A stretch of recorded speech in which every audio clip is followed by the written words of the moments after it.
This is really the Fighter and the Kid. Come on, baby. Milwaukee, I'm not worried about Milwaukee. Well, yeah, we could talk about it, but that's the thing is like, who's the best at playing baseball? Probably 3 or 4 other teams besides the Dodgers. Who's the best at winning championships right now? Watch it. You're a big baseball fan? Not only a big baseball fan, die-hard Grew up going Dodger fan. Have you met Mike? My dad's still a season ticket holder to this day and was a season ticket holder. Ton of games. Season ticket holder since before I was born. I used to go to 50 games a year. Wow. Yeah.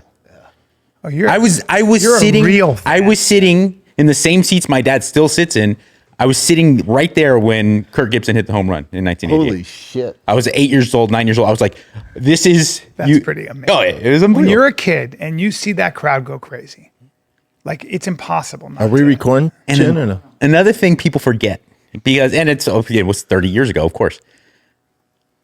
Jose Canseco, the A's were so much better than the Dodgers in 1988. Like, the McGuire, Eckersley, Canseco A's were so much better. Yeah.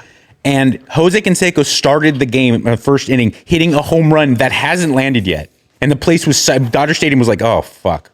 Oral Hershiser just won the Cy Young. He pitched. Canseco hit a line drive off the fucking cameras in center field. And we were all like, this is. So because I'm a little bit gay. Yeah. I have noticed and watched Jose Canseco play as a sports fan. You're watching back in the day stuff? Yeah. Is there, in his prime, Yeah. was there, and I've seen him in person, Yeah. and he was in cowboy boots. Yeah. Was there a more beautiful man? And now this is a real question. Yeah, have you ever seen his daughter? You got Barry Zito, they got certain guys who are in baseball, beautiful men. Yes. Barry Right? Zito. Zito's a stud. Jeez. Yeah, I know. He's all right. Good looking guy. Definitely better than Barry. I'm more of a Chuck Zito fan. But I'm more of wow, a that's Hollywood Jr. her. fan. Yeah. Yeah. Well, he's the thing about that guy is I don't know if he's 6 foot everything. Yeah. But he looks like when you're next to him, he looks like he's a good 7 feet tall. I know he's probably closer to 6'5". He's not 10 though, because he has that twitch. He's not 10. He does this. He talks to you. Look. He's always had it. Okay. Well, yeah. So he's fucking like. Have you seen him lately? I don't know. He's still hitting fucking bombs. Is he? Yeah. He goes out there. He wanted to challenge Aaron Judge to a home run contest. Don't do that. Really? Don't do that. Don't do that. There are a couple things I like about Don't do that. Jose. Don't do that. Well, is he with his shoes off a legit 6'6"? I'm gonna say 6'4". I was gonna say. How tall are you? 6'4", 6 foot, a little above 6'4". So He's shot my height. I've He's seen him, and shot I my take height. these things I into have to. person. But you Little said he taller. had cowboy boots on. Yeah, How tall are you? I'm 6'3", Seriously. but I slouch. We're not on the air. How tall are you? I'm 5'10" and 1/2. So I'm 5'9.5", 5'10". Yeah. And I think I'm shrinking as I get older, especially too many Me too. squats. Me too. In person, when you meet a guy like Jose Canseco, it's like the first time you meet Brendan. Schaub, yeah. You're just like, oh, he appears 7 feet. They present very tall. And I will save this for the air. Jose Canseco punked me. We're on. We're on. Okay. Yeah, we're rolling. He punked you. Jose Canseco punked me. Like not open for debate. He went, oh, is that how you're going to do it? I'll offer this up. And I went, I'm sorry, sir. Wow. Yeah. Please. I was on red carpet. This is 2005-ish, 2006-ish. Yeah. And I had just gotten hired by the Kevin and Bean show in Los Angeles. And I have guys. no experience and I have no real resume in broadcasting. I was just in this surreal place where I just wanted to do anything to impress these guys. So they would send me, as it was very common, they would send me to red carpets, especially ones that were a collection of not necessarily the biggest celebrities. If it was Not the Grammys, A-listers. if it was the Grammys or the MTV Music Awards, they would send someone who had a lot of experience and a pedigree in broadcasting. They would send me to the Young Hot Hollywood, gathering at some club, at White Lotus. And I'm at one of these, I believe it was the Young Hot Hollywood party. And it's like the Paris Hiltons, the Nicole Richies, the Jackass guys were there, which was cool and stuff. Yeah. And Jose Canseco comes at the time he had just finished up doing some reality show, I believe. And he comes down the red carpet and I'm seeing him. I'm like, oh dude, I can't wait. Because all these D-bags that are next to me are like Hollywood wannabe entertainment journalists. And I'm like, I'm going to talk to Jose Canseco about Jose Canseco shit. Yeah. But I'm also in the back of my head, like, I have to get audio that makes Kevin and Bean like me. Okay. So I'm swinging for the fences. Oh boy. And he comes up and he had just finished writing his book. And that's, I Juice, believe. one of the best books. And It I might was be like, the first book I read from front to back. Is that right? it's up there. Which, great. by the way, and I want to. That's the other thing I respect about him. He was the first guy to really come out and say, "Hey, we're all doing shit." I deeply respect when someone says, I'm using performance enhancing drugs, and I have been. Yeah. I don't like the fact that you have to rope in other You gotta players. out Like, what are we everybody doing else. here? Yeah, You know what I'm saying? Yeah, that's shit. That's emotional. And so he comes up and he's a huge guy, and he's not just came out of the womb big. He's an Adonis. Yeah.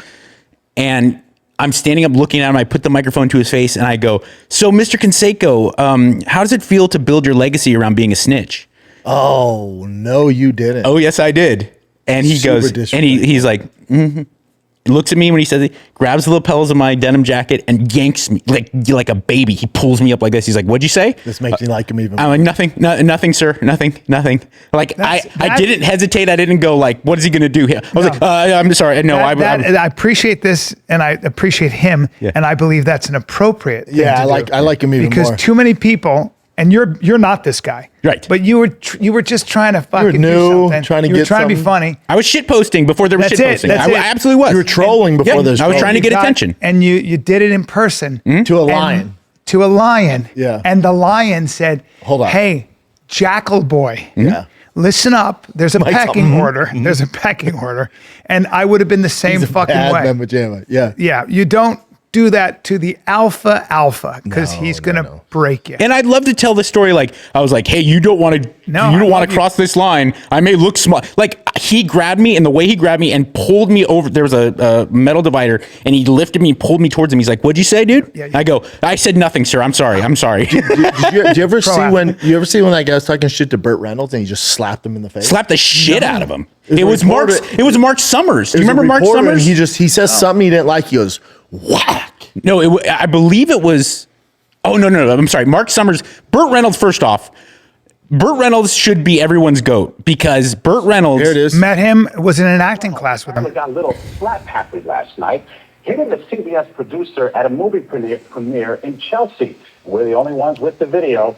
CBS's Michael Pomeranz here now with the Blow My Blow. Michael. Maurice Reynolds attending the premiere of his new film, really a remake of his old film, The Longest Yard. When either in jest or in anger, depending on who you believe, Reynolds slapped a CBS employee who was asking the star about that movie. And today, CBS News says it is looking into the matter. You judge for yourself. What's this?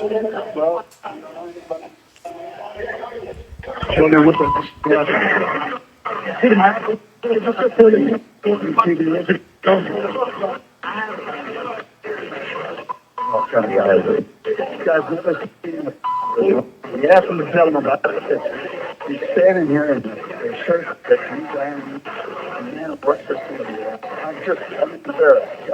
I like the guy. He's a nice guy. He's a tough guy. He wants to come now. He can't because he's underground. But we'll meet later. Producer for Newspath, the division of CBS. Boom. Not too bad. Yeah, that was. Not too bad. Different time and place. He had his face tightened. And Will Smith slapped the guy too. In my acting class. Well, Will Smith slapped Chris Rock. No, but I'm pretty sure he slapped a guy on the red carpet. But was it like that? That was a real slap. That was like, hey, shut your mouth. But that Smart ass. was more like, what the fuck you doing? Yeah. Like That's Will Smith slaps the piss out of this guy. Yeah, that's an older guy who said, hey, wake up. You know, kind of like that. You know, he let's see here. See. Because he tried kissing him. He gave him a little backhand slap. Fucking douchebag trying to hug him. Yeah. Oh, man, what the hell is your problem, man?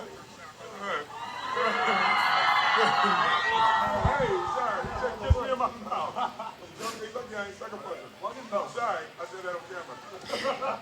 There's a thing. That's appropriate. I kind of agree. I mean, there's a thing though that gets lost when people, and I think that the internet has made it as such, in that I got these weird idealized delusions of grandeur of me being John Wick beat the shit out of me when I was like 17 years old. Yes. And I think when the majority of people live on the internet, that doesn't happen, and they still have these weird ideas of what, and like, I remember there was a Jamie Kennedy experiment. Do you guys remember Yeah. that? I remember Okay. that. So it was like Punk'd, and Jamie Kennedy did it, and it was on I believe it was on WB. And there's this one episode, and I'm so fascinated by this media because it was a gang member, like an evident Los Angeles gang member. real gang member. Yeah. Real a Crip. giant, really intimidating looking black dude. Pyro. And the skit was, the prank was that he got a new job delivering papers. Or delivering door-to-door stuff. Maybe it was, and like This is Jamie? Yeah, Jamie, Jamie's so funny. and Jamie's in Such a good show. a costume, and he's like, "Oh, welcome, your first day job." So what we do is we drive around here in this neighborhood, and we deliver these things. And the prank was that the neighborhood kids like throw stuff and make fun of them throughout their. And this guy was like a Crip, and at some point, like halfway through the bit, he's like, "Oh wait, is this?" You just gonna allow this to happen? Yeah. And Jamie Kennedy's playing the bit. He's like, "Oh, they're just the kids. They're doing their thing." And like after 2 or 3 more times, this guy stopped. He's like, "Stop the car!" And he's looking at and he was ready to fucking serve these little boys. Like he was ready to. He's like, "You can't just disrespect like, me." no, Like, no, no, and Jamie Kennedy and they actually, what I loved was they actually put this on TV. That's cool. Jamie Kennedy's like, stop. And he pulls out like his mic. He's like to the producer. He's like, stop the bit. And guys coming from all out, and can't they have kids and get and fucked up. they talk to this guy, this gentleman. They're like, listen, this was all a bit. We're really sorry. Maybe we didn't. And then Jamie Kennedy brought the guy in studio, and he's like, we're really sorry. But that's cool. And this guy didn't smile one time. No, he didn't like go, you can't. oh, it's all a joke. He was you're like the dealing whole with time. He's real- like, yeah, man, you can't be doing that. No, you can't. Not on the street. And there's a thing like people don't, and I don't know if you can learn it. You have to kind of experience it. Like there's a fuck around and find out. That's not a joke. It's not like an internet meme. And I don't. Don't you find that happens to you when you do any kind of sport, but especially if you do a little boxing, a little jujitsu? Like you can do just a little bit of it. Just go to a gym, and just what happens is you're a regular guy like me, and you get in there with a guy who teaches boxing, but he boxed, or a guy who's a black belt and he's just a little bigger, maybe a little sloppy, a sloppy 220.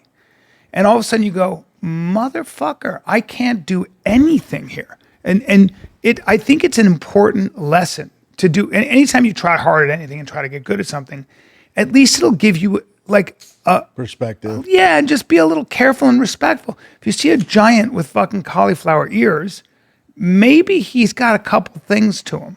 And also, it's not the same. Everything's different when you get a paycheck for something. Like people like really, I mean everything. I can't tell you how many stories I have, and I'm not even going to get into like macho meathead stuff. I can tell you how many stories I have of like being at NAMM, which is like the music kind of record industry show, like Comic-Con for music, and seeing like John Five, who probably most famously was Marilyn Manson's Johnny Five was Marilyn Manson's touring guitar player, and like I can play. Chin and I can sit here and wax poetic about playing guitar. I love guitar. I can play. Watching him, there was this guy at a booth who had like Hello Kitty and like Karo Kuropi, like Japanese toy guitars and stuff. And he picked one, John Five picked one up, and it was out of tune, and he just started finger tapping on it and like twisting, like as he's playing, twisting and tuning it and playing. And I was like, oh. Does it for a living. This is a different, Does it like, for a living. It's really like you're around a different, and if you, like you said, I mean, I'm sure you've been there where you're like, you're seeing someone Bryan's a good athlete. He's a talented guy, and he works hard at combat sports. And you get next to someone who fought professionally and like hitting the pads. You're like, oh, Well, what the fuck? Yeah, when they do it for a What are we living. do it every day. What are we doing here? Yeah. You know, But it's different. Brian's doing it for fun and whatever Yeah. his issues, right? Loves to do it.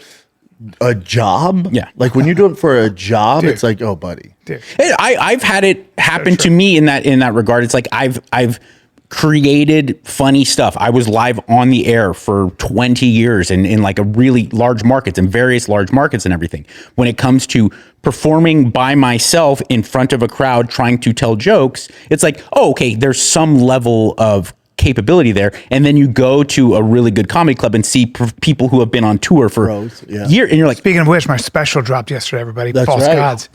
it's a On different YouTube. thing. By the way, I was there for the filming of you said were. special where I brought my lovely wife, and it is so good. How long ago Thanks, did you buddy. film that, B? January.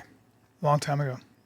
It is so good, and I've seen Bryan live a dozen times over 15 years, and I I sincerely believe this is the best. Watch mine instead. I sincerely believe this is the best work he's ever done because there's Bryan silliness where he's a samurai and he's the best fighter in the world and he trains with a sword. But then there's also moments where it's really thought provoking, very, very meaningful. And I encourage everyone. Funniest living comedian born before the Korean War. Yes. Yes. How do they get it, Bryan? What's If anyone that? wants to watch it, how do YouTube. they get it? YouTube. Just your YouTube channel? Go to YouTube, YouTube, yeah. B, let's take a little break Yeah. here, man, because one thing, we get sent a lot of stuff, and some of my favorite stuff came to the house. We're talking about Fabletics. I thought it was only for my wifey, but it was actually for me because she orders Fabletics all the time. Yeah. And now your boy's a Fabletics VIP. It's super simple. This activewear, you talking about activewear? Yeah, man. They give me this great cutoff I wear all the time, sweats I wear all the time to Yeah. the gym. They're great, man. So when I signed up as a new VIP, I got 80% off everything. And after that, the membership is about $60 a month unless I skip. Wow. The monthly fee gives me exclusive membership benefits, including a credit I can use toward a full outfit or bundle up to $100. On the first of every month, they send me an email and I just decide what I want to purchase, a member credit or skip the month. And the cool part is the member credit isn't just for me. I can use it to grab something for my wifey. Hate when they say partner, but even my wifey or even a friend. They got everything, man. I'm your partner. Dude. Well, yeah, kind of. They're not just about good deals. They're also doing the eco-friendly stuff. Yeah. Half their fabrics are made from recycled materials, and the company has been carbon neutral since 2021, which is pretty great, B. I love it. Pretty I love great, it. dude. Sounds like- listen, guys, treat yourself to gear that looks good, feels good, and doesn't break the bank with Fabletics, okay? Or I should say Fabletics, whatever it is. But go Fabletics, dude. Go to fabletics.com/TFTK. That's fabletics.com/TFTK. Sign up as a VIP, get an 80% off everything. That's fabletics.com/TFTK to sign up as a VIP and get 80% off everything. You're welcome. Yeah, now I'm back to square one, but I'm writing some funny shit. I just did 2 sets at the mothership last night. New shit. Yeah, it feels really good. It's it feels really good. And It's you did Rogan yesterday? I did Rogan 2 days ago. It's funny because when you do Rogan, you get into a conversation and it's not conducive to stopping the conversation and saying, by the way, watch my special. It's not why you're there. It's not why you're there. You just do the podcast and Also, then it you'll turns mention it people later. off. Yeah. They're not going to want to watch it. Like people are like, why did you mention your special? I'm like, I don't know I how assume to. people that aren't in our space. Yeah. Right. So I'm not wrong to not have Fuck, started it that way. What are you supposed to do? Yeah. Yeah. No, well, and also it's different. Like if you were doing another really large, huge scale if you're doing some, I can't think of off the top of my head a big podcast like that. Theo But Vaughn or something. yeah, you're doing. No, even not with even Theo, that. Yeah, because that's you're weird. friends. He's I was a gonna say, buddy. but you and Rogan have been friends for 30 years. Yeah. I think for you to start talking business would be not only probably bad taste, but it'd be weird. It'd be off-putting. So Yeah, Jesus that's what Christ. happens. I'll get people to come to me and they're really serious offers and they'll say things like, and I get it, but they'll say, look, you have access to certain celebrities. If you bring this offer to them No. and they say yes, we'll give you a finder's No. fee. Yeah. And I always say, I could never go up to my friend like Rogan and say, hey, do you want to do this? Now, if that were the case, I would have to also say, I'm asking you this. If you say yes, I'll get money. Yeah. I could never do that without telling him that. But of course, I wouldn't do that. You know, I wouldn't do that. Sometimes when it's a crazy offer, like recently, I'll say to him, hey, here's a text. Here's what I got. Do you want to do this? Yeah. I'm just asking you because I happen to know the person, and you know I'll be a conduit. But that's it. It's hard, and I can only imagine it's probably 10 times worse for someone of the stature of Joe Rogan. But I certainly deal with it with Dr. Drew, where Yeah. people they'll hit me up and present me these, and they'll be like, this could be great for him. And I get put into a weird position because sometimes it is actually a great product or a great service, but at the same time, I'm like, do I want to compromise my relationship with That's him? not why you're friends. Rogan's strength is his ability to say no to Yeah. almost everything, and I mean everything. And it could be amazing. I know he gets certain offers where it's like, holy shit. And his strength is, I don't want to do that because that's going to bring a whole bunch of energy in this direction that I'm going to have to attenuate for. I respect But it. also, he doesn't need to do it. Like, you're not, like, I know you're trying to be a good friend. You're not helping him out. Doesn't need to do it. Well, that's the thing I was about to say is like, I respect it so greatly because he could. There's plenty of people in the public space who will just take any gig because they're just so greedy or whatever. And I respect that about Joe. He's very discerning. But at the same time, it's also easy to be discerning when you're science fiction rich. I know, but you know what? Like, He was doing that before he was. Yeah, I that's saw true. it with my own eyes. He's always been like that. He was doing that. I'll never forget. He was probably 33. Can you look at when Black Hawk Down came out, the movie? 2000 With Piven? 2, 3. I'm Yeah. gonna say. Let me just see. I'm going to tell you exactly what happened because it was crazy. And he called me up and he just said, damn. Oh, you called it Mike Okay. Dion too. Yeah. So in 2000, probably okay. 2000, maybe 2001. So that's 25 years ago. All right. So he was 38, 30. He was like in his early 30s. And he just said, I'm not going to act anymore. And Wait, did they ask him to be in Black Hawk Down? he auditioned for Black Hawk Down. But I remember then there was another audition. And he looked at the guy and he looked at the casting director and he said, I don't want to do that. And they were like, what? We just gave you an adjustment. He goes, yeah, if you're going to give me the part, I'll do it on the set, but I don't want to do that. And they called his agent. They were like, he's got a bad attitude. And then Rogan goes, I don't think I'm going to act anymore. I don't want to do this shit. But he didn't have a podcast. He had stand-up, Yeah. but he wasn't that rich. He had Fear Factor.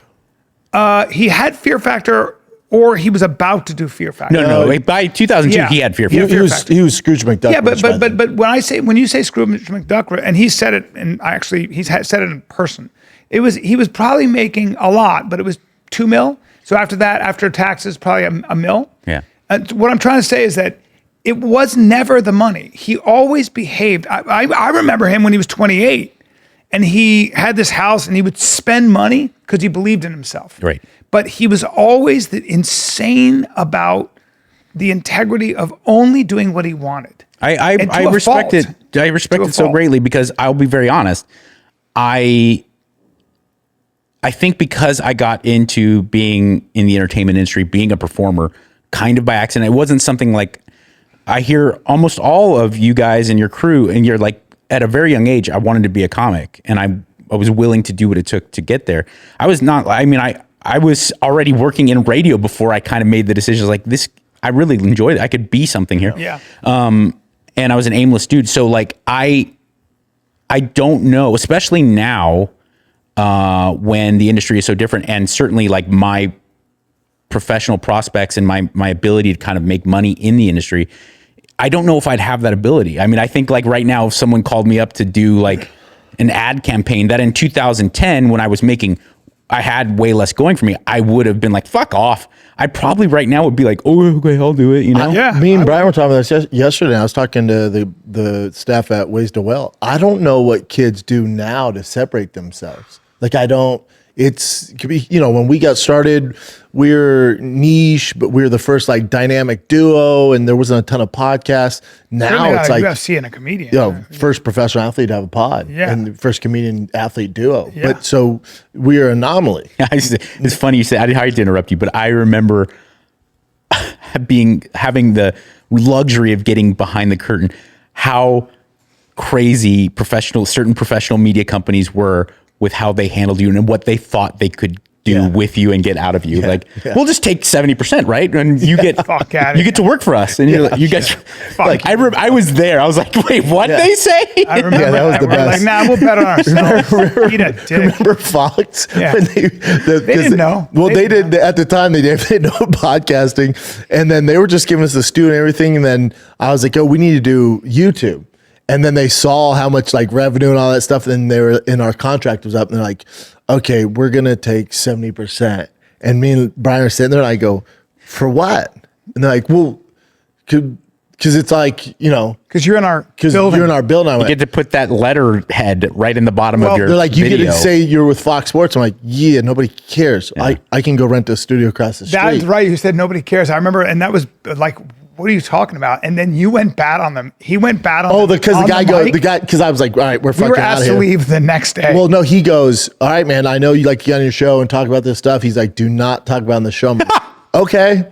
And then literally I was like, Bryan, we got to do a podcast. And I just went nuts. I love it. And then we came in the next day. We had security. They didn't even let us get They our didn't even own let us. shit. They just wouldn't let us in the building. They wouldn't let us in the building. And then this giant football player who played pro football, huge guy, was a little bit. Something happened with that, and then you were fighting still, and you were like, we can tussle. Yeah, I was down. Yeah. I remember that too. The whole thing. But the point is, like, I don't like strange. back then. It was like such a unknown, and there wasn't a million podcasts. Yeah. Now it's like when kids are like, if they're trying to get started now, I don't know what you do. Like the day and age of like me and Bryan get on here and just talk shit and talk about our lives, and we have a built-in audience because we've been doing it for so fucking long. But say two like 25-year-olds or even two 30-year-olds are like, man, we want to start a podcast. I'll tell you what you do. We're just gonna get on here and talk shit. I'm like, good luck. No. Yeah. Like You gotta those days are over. You got to get on Kill Tony or Gutfeld. Those are the two that sell tickets. It's almost like Carson back in the day. They're like two shows in town, and then everything else is. But you're talking from a comedian standpoint. Podcasting, Oh, no. Go on Kill Tony, Gutfeld. That's not going to do it. If I had- there's no Johnny Carson anymore. If I had young men in my life that that meant a lot to me, let's 20s, college age, and that's what they wanted to do. My best advice to them, I'd be like, regardless of what you want to do right a now, plumber. get a trade. Yes. And by the way, if you want to have a podcast about sheet metal, about welding, awesome. Because right now everyone and their mother is trying to make money by being famous. Yes. If you learn how to do something and you get really good at it, do something that like really pulls weight. Like if shit hit the fan, you could actually help. That's the best thing you do. And by the way, there's always one of the greatest things about being genuinely talented in the entertainment industry is that there's no time limit. Regis was doing what I consider what I want to do with the rest of my life. Regis did it till the day he couldn't do it anymore. It's not like being an athlete. It's not like being other jobs. Like you can do it forever. And also with AI, like if you have a trade, like AI is not going to replace plumbers or fabricators. Right. And also, it can't. more importantly than because I have no business telling people how to be rich because I'm not rich, nor have I ever like really been wildly successful from an objective standpoint. But what I will say is like I do spend a lot of time looking at things and thinking about things, and I'm very wrapped up in my feelings.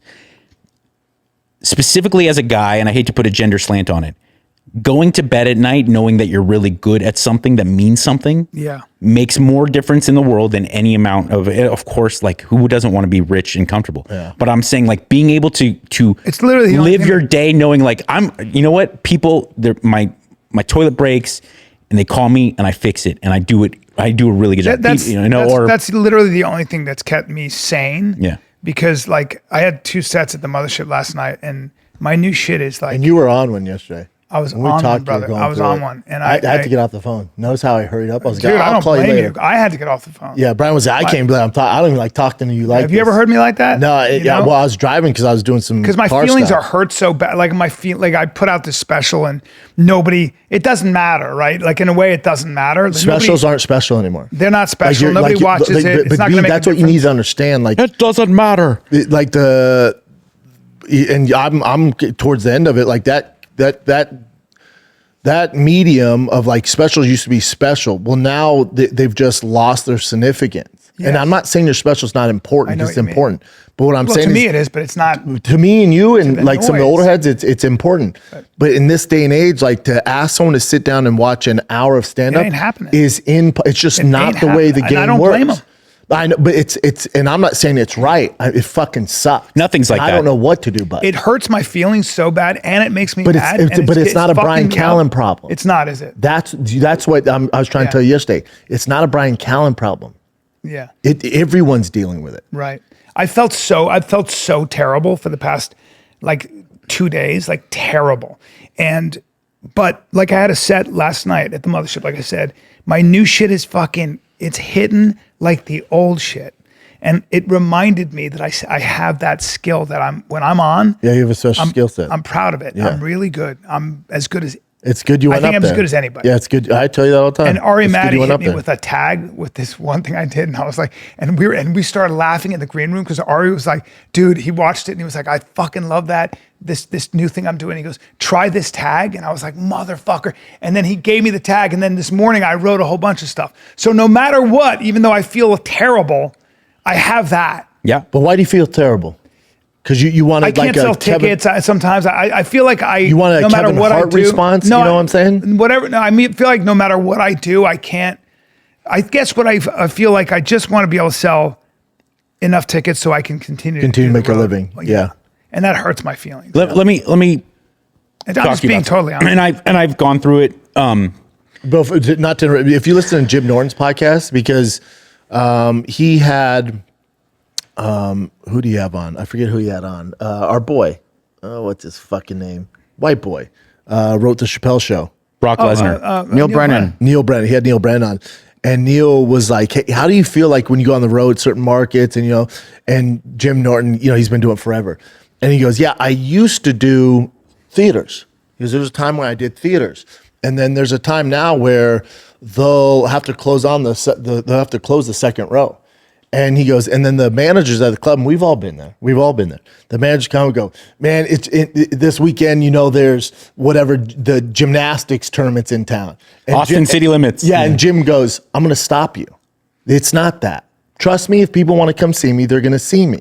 And I appreciate you trying to make me feel good. I know exactly what's going on. It's okay. Yeah. He goes, so I bail them out. Listen, I know what you're trying to do. It's me. It has nothing to do with what's going on That's with right. your city. I take responsibility. Yes, he goes, I take responsibility. And he goes, once I accepted that, I'm good, man. I know it's all good, dude. Yeah. There's know what a Sam thing Tripoli you said need- to me. He said, Bryan, it's called the butterfly principle. Sit still, and the butterfly is not going to land on you if you keep chasing it. And you just got to sit still. And if the butterfly lands, it lands. If it doesn't, it doesn't. But I think you're right. Letting go of this fucking crazy thing that I'm chasing. I don't even know what it is. Maybe it's because I have financial responsibilities. Maybe it's because so does There's that. everybody. That's a big one. Yeah, and It's a huge one. my feelings are hurt. My feelings are hurt for what happened with this podcast. Yours is. I mean, we have this open discussion. And I'm mad for you. I'm mad at everything. Same, but like yours isn't a case of you got really famous and then you just stopped putting in the work and died off, because you can only burn for so long. I don't give a fuck who you are. Athletes, even Rogue, whoever it is. Kevin Hart knows Kevin Hart's not that around that much anymore. He's not Kevin Hart. Sure. You can only burn for so long, so bright. You burnt for a long fucking time. I did. You can only maintain that gear for so long, Right. and then you got to come down, dude. Right. You got to come down.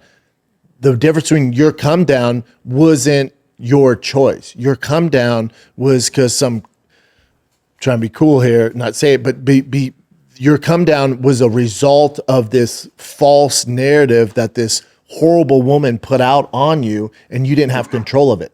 That's why we get mad. Right. It's not like you're like, I'm just going to back off the road. I want to be with the kids and do my thing. You didn't have the choice. Yeah. So your light got dimmed from things that weren't in your control. And that's why we're upset. I get mad. That's the difference between you and all the other comics. He makes a very you know what's salient point. fucking crazy? You know what's crazy about that challenge is that this is so crazy. You have to forgive.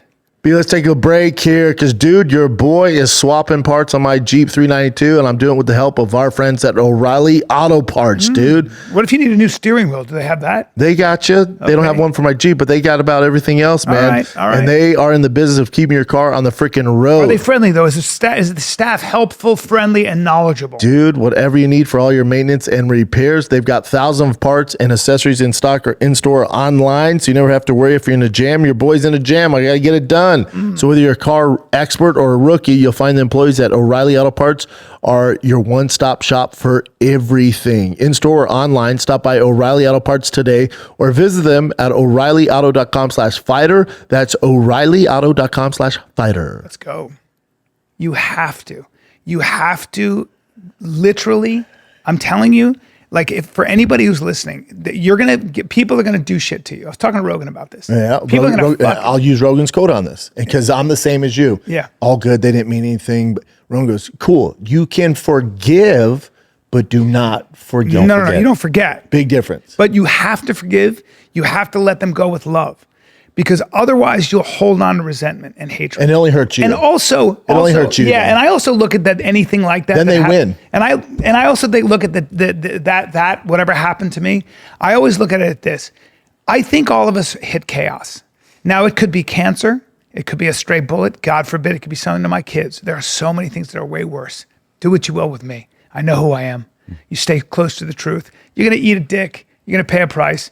But I think that perspective is also really important. But all of these things are a learning experience. The only way out is through, and the only way to understand and learn them is that way, you know? Well, the reason I get kind of upset in anything regarding both of you gentlemen for two different reasons.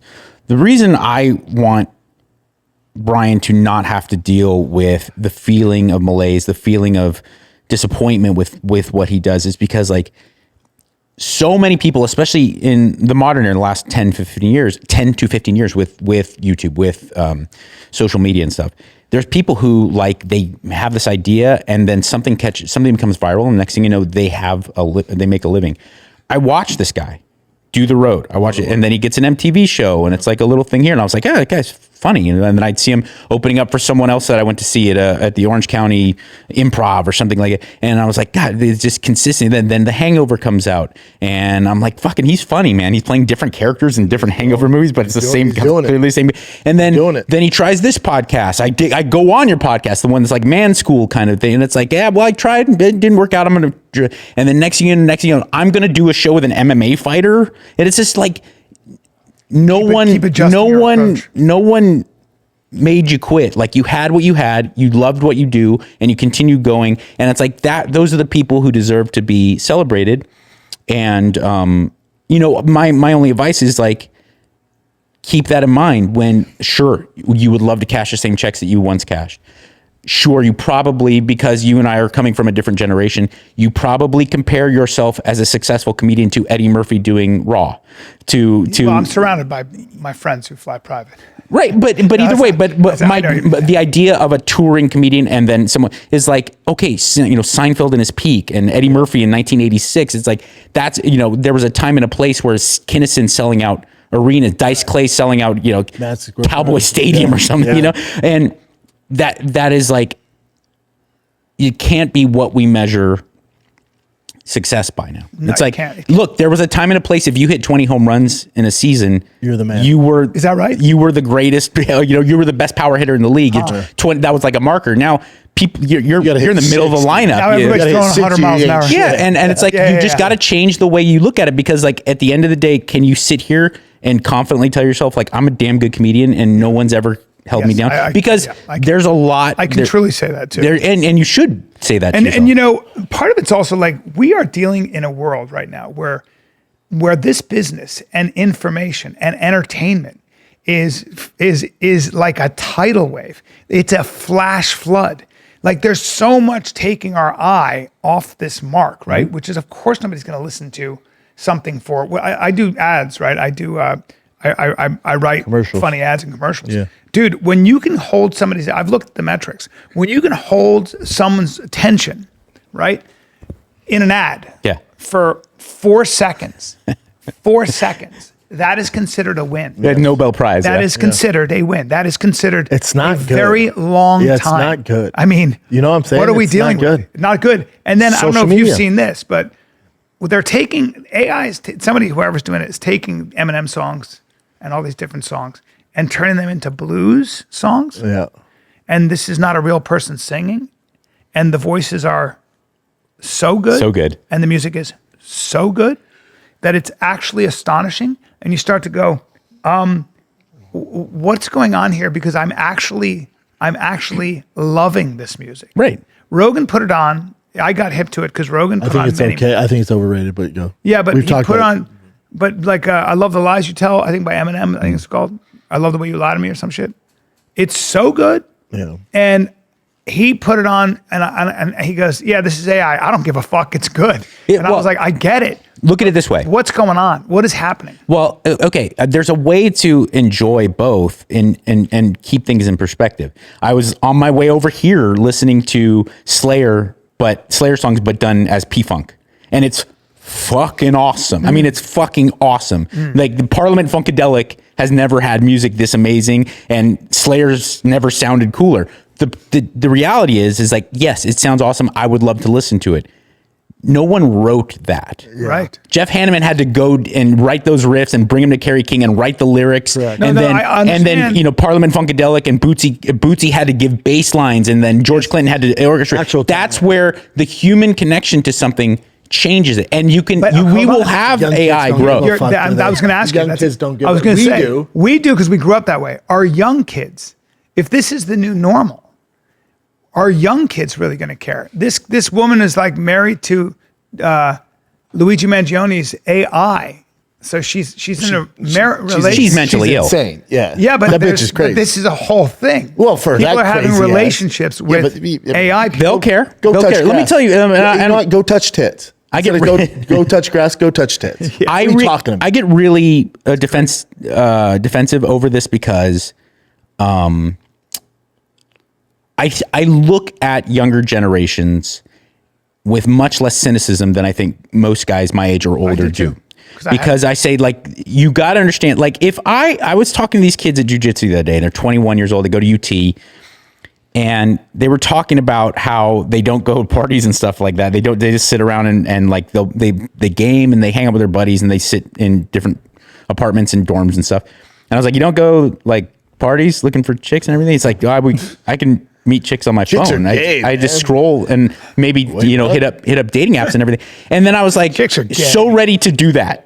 And I really took a moment. And I thought, if 20-year-old Mike had the ability to get pussy through my swipe, phone I and know, not leave, I know. I went to bars and clubs all day.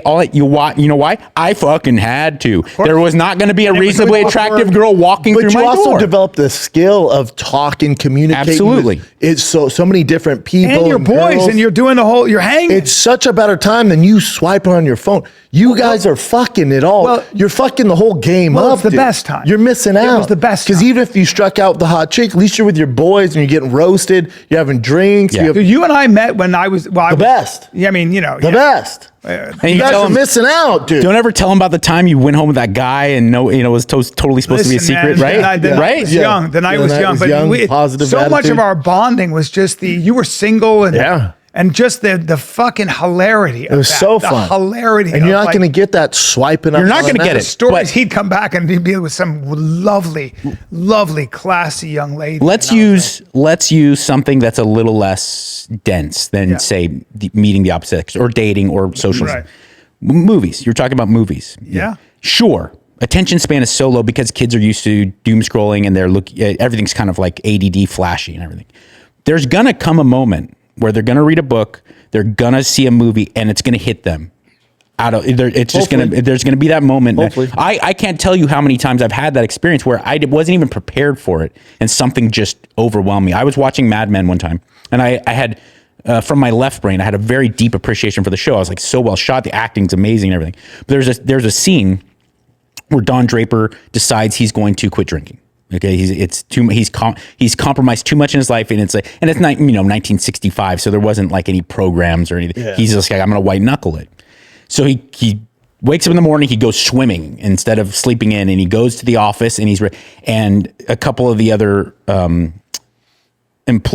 co-workers of his pour themselves a cocktail, and he's listening to the glasses clink with the ice. And the scene has John Hamm. He's kind of sitting there like this, and he's starting to move his hands a little bit, and you could see the nervousness and the anxiety in his face. And I'm watching this in my house, in my apartment in Venice, and I just vomited.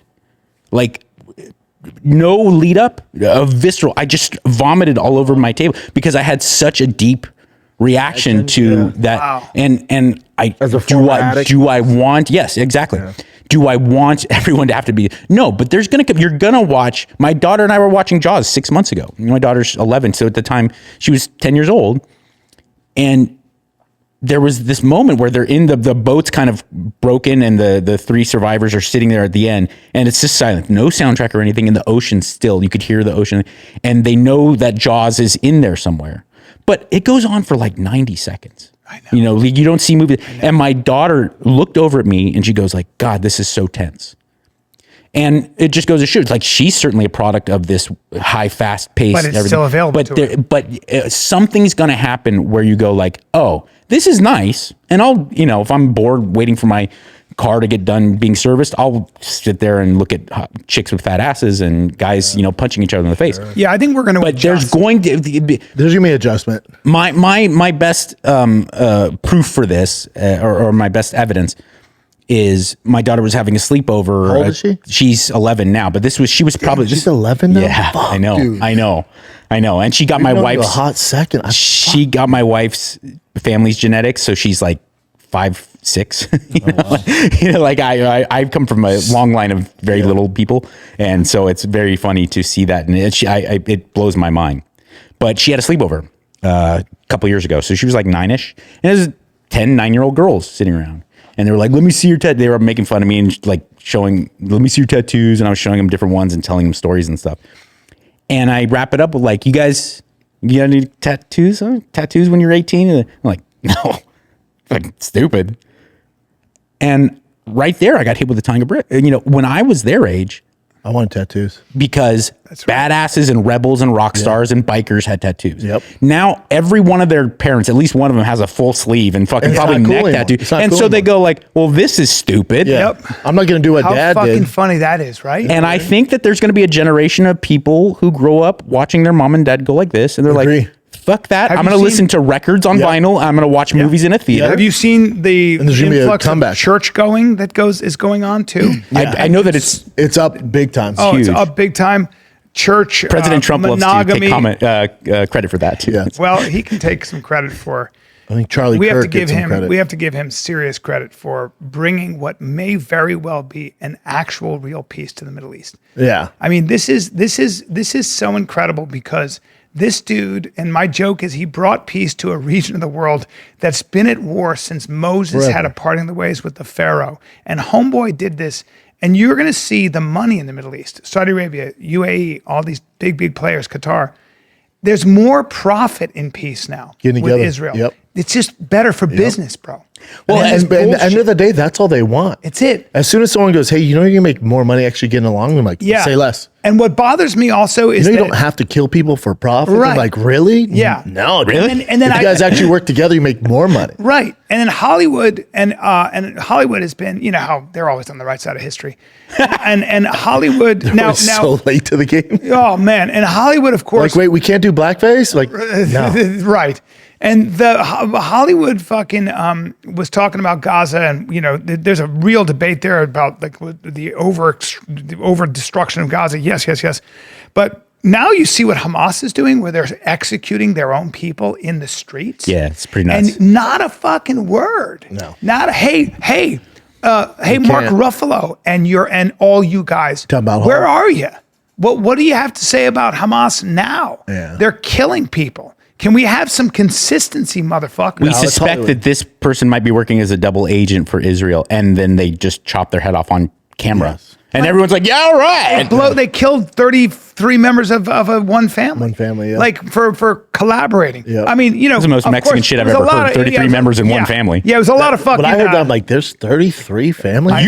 Your wife has 33 members for one fucking in party. that part of the Oh, world, yeah, you I've have been a on the clan. phone with them. ISIS, No, not messing in around. that part of the world, it's a clan. So in that part of the world, you Yeah. live with your cousins, and it's an amazing. They keep tight together. That's Yeah. why entire family bloodlines were being wiped out when those missiles would hit in Gaza. 'cause they all live 13 together. people live under Yeah. one roof. That's one thing that you talked about, like the resurgence of like Christian or religion in general and traditional moral values. You start to see a lot of these girls, Instagram and TikTok and stuff is based around being like a trad wife and stuff like that. You know, Yes. that there's What's a a trad return to wife? that traditional. I think it's like the Yeah, kids you are know saying what, trad. bro? You know what? It makes- hey, it's awesome. Maybe it's awesome. Yeah. It is. It My is. wife is so fucking happy. She's got 2 kids, and I pay the bills. Yeah, and then same. I respect the shit out of my wife. Do you, like do the you go to shit out church? of Do you her. take your kiddos to church? I have a very weird situation in that I've always been religious, but I feel bad. People ask me like, "Are you religious?" I go, "Well, Yes, I'm a believer, and I have a big feeling of connection to it. But I feel bad saying I'm religious because I go to church like 4 times a year. That counts. You know, You can be religious and you don't have to go to a man-made building. Yeah. I make give the distinction as donations. following. I think when you're spiritual versus religious is very simple. Worship with sacrifice is called being religious. Well, and also- worship without sacrifice, which is being spiritual. Whenever you hear people say spiritual, what they're really saying is, I believe in the benevolence of life and God kind of watches over me and I'm a good person and I know I'm going to be rewarded for it. No, that's not how it works. In fact, you can do everything right and still be treated horribly and terribly, which is the symbol of Christ. So it's called sacrifice. What are you sacrificing? What are you giving? What are you giving back? You said your girl is don't mean to switch. You said your daughter's 5'6" Yeah. at 11. Yeah. Do you ever? It's funny. My That's mom's been in your head. My since you mom's- heard that? I'm like, hold on, 5'6". Because I was thinking about because Your thing is 'cause- sports. Well, yeah, but do you ever because you know since she was a baby and you pick her up, T and Bossy have bunk beds. I make them share a room, and T had a game and you had to wake him up at 5 a.m. We had to be at the field at 7 a.m. There's nothing better, right? But it was 5 a.m. and I didn't want to wake up his brother, so I go, T, wake up, and he's all of it, and I'm like, don't wake up your brother, just jump down, I'll catch you. And he's fucking enormous, right? I'm like, I'll catch you. He's like, really? I'm like, yeah, just jump. And he jumps like, Jesus Christ. And then I set him down. I'm like, holy fuck, dude. Yeah. And then he puts his uniform on, and dude, I started getting choked up. I'm like, and he's like, Dad, why are you crying? I'm because I'm looking at the next Aaron Judge. yeah, I'm like, because we're gonna be so rich. You're gonna be my retirement Oh plan. my God, we're gonna get so many cool cars, and you're gonna pay for it all. No, I was just like, holy fuck. Slow down, buddy. Yeah. Slow the fuck. Obviously, he's like, what? I'm just living, dude. Because he's becoming a boy. You mean He puts on his uniform, yeah, and I'm just like, holy fuck. he's not a little boy anymore? It sucks. Or like we were went to the pumpkin patch, and I'll get emotional. Every year, him and Basti paint their face. Yeah. They paint their face. And Basti's 5. He's small, which we forget all the time. He's 5. And I go, and he loves the face paint. And he goes, I want Venom. So he does Venom. I go, TT, which one do you want? And he goes, I don't want that. Yeah. And I went, what? He goes, Dad, I'm good. I don't want face paint. I go, you love face paint. Yeah. He goes, nah, I'm good. I went, holy fuck, dude. Yeah. And I just go, oh man. So I just want to fucking freeze it and go slow You do. down, dude. It's hard. But It's he's like, so hard. I'm And- living, bud. You know, You could see how emotional he's flourishing. getting, and I'm getting emotional for you, and I've experienced it. I know Bryan can talk about it too with deep experience. It's heartbreaking. It's heartbreaking, but at the same time, look what we're doing right now as over the hill idiots. You know, waxing poetic about our kids getting older. But all the cynicism, all the anger, all the shit posting, when it's all removed for the rest of human history, however long we last on this planet, this is gonna be here. And it's like my advice to you guys, you 20-year-old kids out there, you're watching this and you're all ready to make fun of us. And I get it. Do what you want to do, but I get it.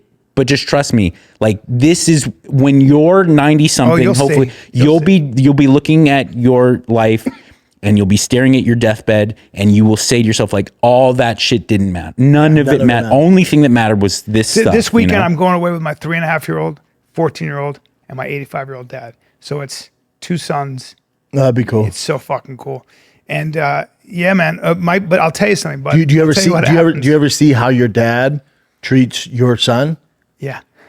And you're like, what the fuck you doing? Oh, my mom and my daughter. I'm like, what the fuck? What happened to me? I'm like, that tracks. Okay. I'll literally be like, what the fuck? What do you mean? What are you doing? Oh, yeah. You can't treat him like that. No, my dad's great. And I'm like, Actually, my oh, dad's wow. very hands off, but he's also very supportive. But what I think is funny is that you feel this way, and I did too about my son. But my 14-year-old now, he fucking kills me. Yeah, he he's makes funny. me laugh so hard.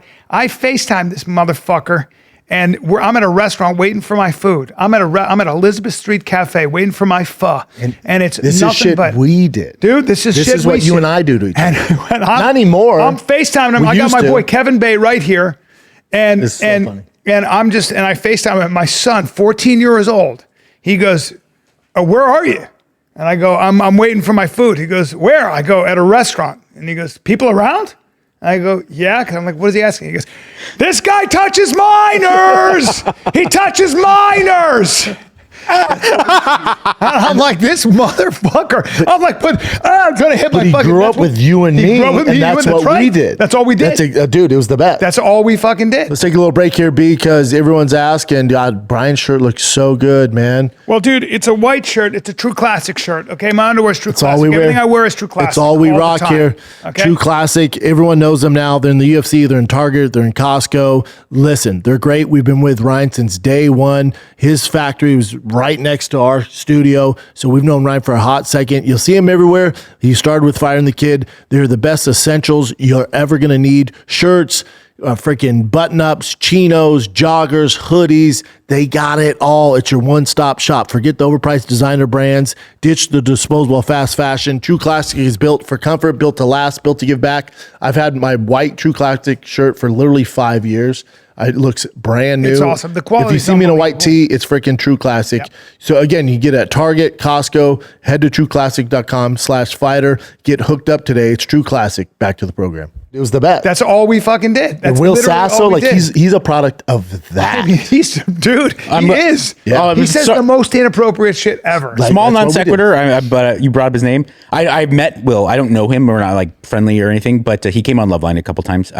He's a really good actor. Who? Will Sasso. He's oh, known he's from a Mad genius. TV and stuff like that. Will's a really good actor. Oh no, He's a genius. people get it twisted because he was part of like the come up Fire and Kid.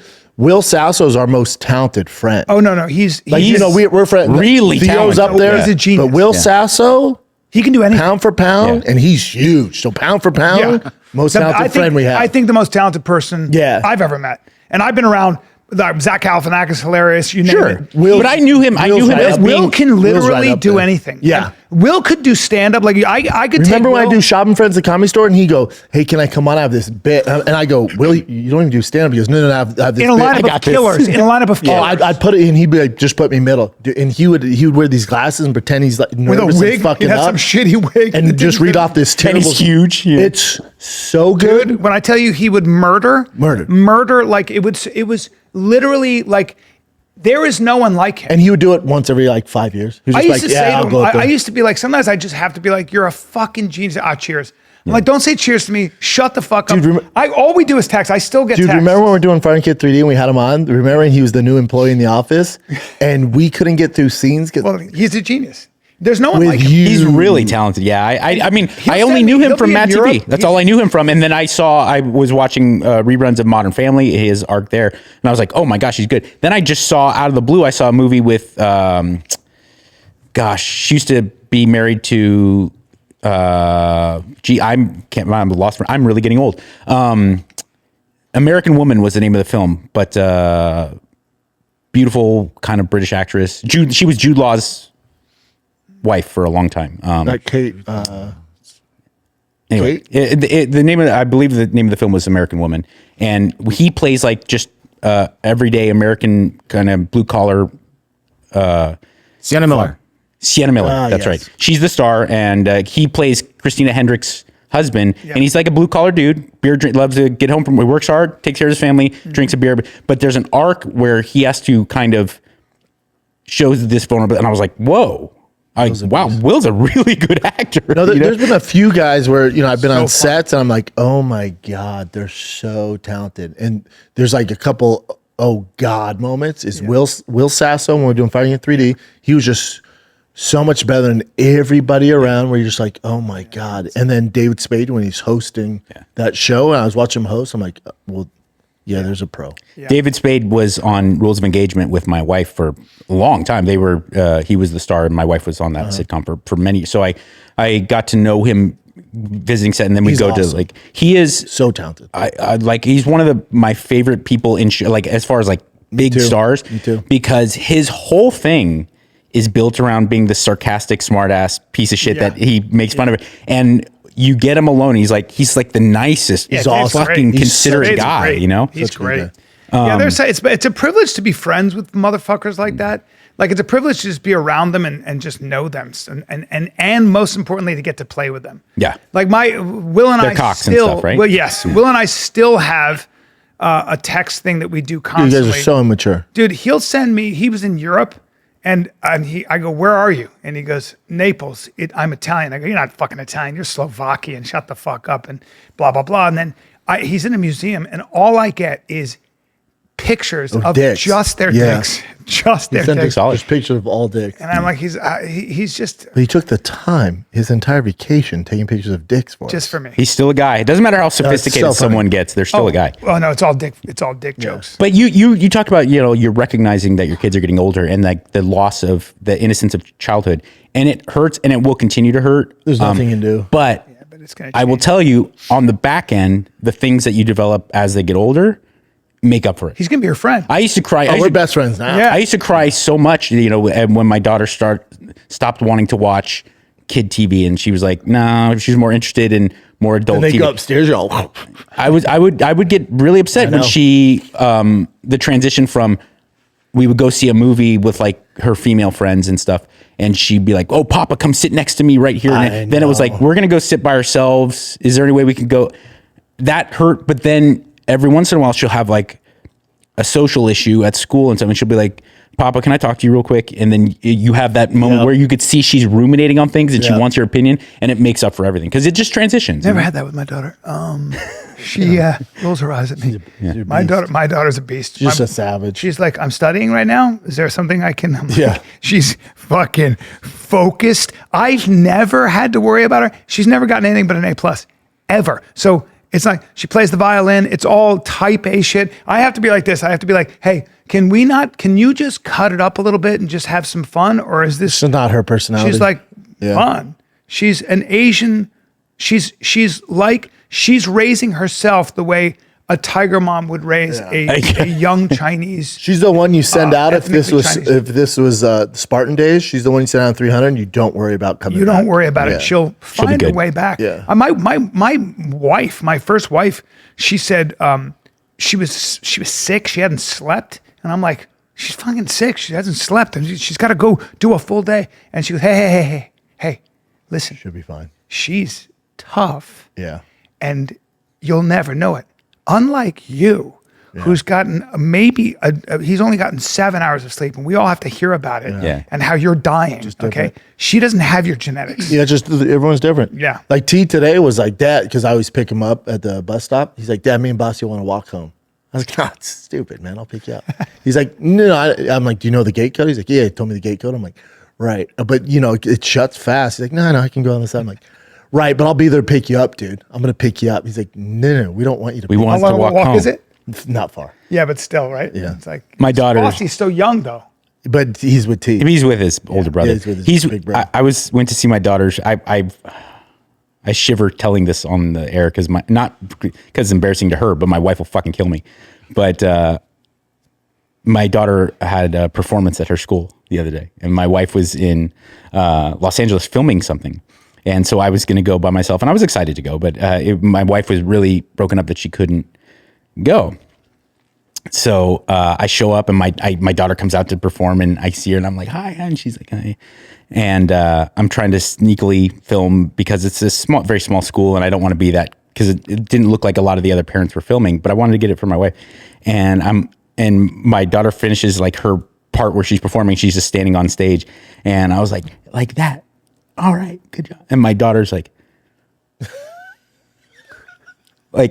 You're all- quick, like with the quickness, making sure no one's looking. She's like, That's fucking hilarious. I was like, oh, like, oh, I was so proud. Yeah. I laughed so fucking hard. great. And I just I knew, I was like, okay, there's some of me that's. Yeah, there's some- when you see personality come out, my wife, as you know, she yesterday had it just went like that, and I thought she was having a heart attack because she just went, and she's really tough, but she was like, I can't breathe, and it was a pain here, and her face went gray, and I went, my wife's having a heart attack. So Oh, shit. I didn't know what to do, and this is how helpful I am. I went like this. And then I shifted around and I go, are you all right? She goes, no, I can't breathe. I go, okay, where's it hurt? And I touched, and she goes, get away from me. Yeah, why are you touching And and then I said something like, I asked a helpful question. I go, is the pain traveling? I don't know what that even means. And she goes, she was like, what? And I was like, okay, what should we do? And she goes, Call 911. call the neighbors who's an ER doc and a military medic. Maybe call our neighbors. But I didn't think of that. So I was a cow chewing grass, about as helpful. Yeah. If there was a cow chewing grass, I'd be that. So they come over. Then the firemen come over. And now I'm like this. You guys are big and strong. And then the ambulance comes. She's fine, by the way. She had a gallbladder situation, which looks like she's going to be okay. Oh, she doesn't need the surgery? It looks like she doesn't need the surgery for now. We'll see. Either way, that kind of pain, It's bad, severe. I don't know what the I didn't fuck. tell you last night. Donnie, or the day before, our dog was acting a little weird. I'm like, I'm like, he's a dog, he'll be fine. And then he starts throwing up, diarrhea everywhere. And then Joanne's like, yeah, Donnie has diarrhea, throwing up. I'm like, I'll be fine. Probably ate some upset stomach. The whole day he keeps throwing up, keep diarrhea, and then he starts throwing up blood. So last night we had to go to urgent care, dude. doggy care. What kind of dog? Golden Doodle, but we get in there, Cool dog. and they were like taking forever. I'm like, motherfucker, come on, man, let's get going. Thinking the worst, That's- yeah. I don't want, Yeah. you're lucky the Dodgers are on because you definitely died because I gotta watch Yeah. the game. But the two families that were in there, both dogs got bit by rattlesnakes. Oh, It Jesus. was like game set match. For 'em. Wow. It was like game over. Well, with her. so then you're like, oh, this isn't too bad. Yeah, with her, what was amazing was my 3-year-old. He realized something was very wrong, and he started to pet her and say, "Mommy, it's going to be okay. You just have to get up and walk around, and you'll be fine." And he was trying to administer. There you his go, Mommy, own- you have to be okay. Otherwise, I'm stuck with Dad. Otherwise, I'm stuck. Just gonna with be Dad. And Dad's always on his phone. Dad's and always worrying fucking about around. ticket sales. Yeah. and I don't Dad want to won't be around that. He's all And, Dad and won't shut hitting him his about double leg takedowns. ticket Yeah, sales. that's right. And I do train. Dad I won't do. shut the fuck about ticket Yep, sales, and I don't want to jujitsu. deal with that. And that's Yeah. all boring Yeah, and yeah. not helpful. Yeah. But I'll tell you this: when you're in the hospital, she's waiting. I hate And the hospitals. doctors are coming in, and they do a sonogram, and they're different. Like the interns come in, and the guys who have not been doctors for very long, and they're like, "Yep, got to take your gallbladder out. Got some stones in there. Looks like it's infected, right?" Yeah. And you're like, "Ah, fuck!" And then so it's 3 doctors, and then Then the old head comes in. the old surgeon comes. He's in. like, "You got a fart?" Brother, there's those guys who've seen it all. Seen it all. And they're not doctors. They don't have bedside manner. They're mechanics, but Yeah. they know everything. Right. And he's seen all of it. And he Yeah, comes in and goes like this. He troubleshooting. goes, I have a sneaky suspicion that you don't need anything done here. I think you probably had a little ulceritis, some shit. I don't know what the fuck he said. And I'm going to run another scan on you because I think Before we cut into her. before you cut into Uh-huh. her. And she was scheduled for surgery, and he goes, nah.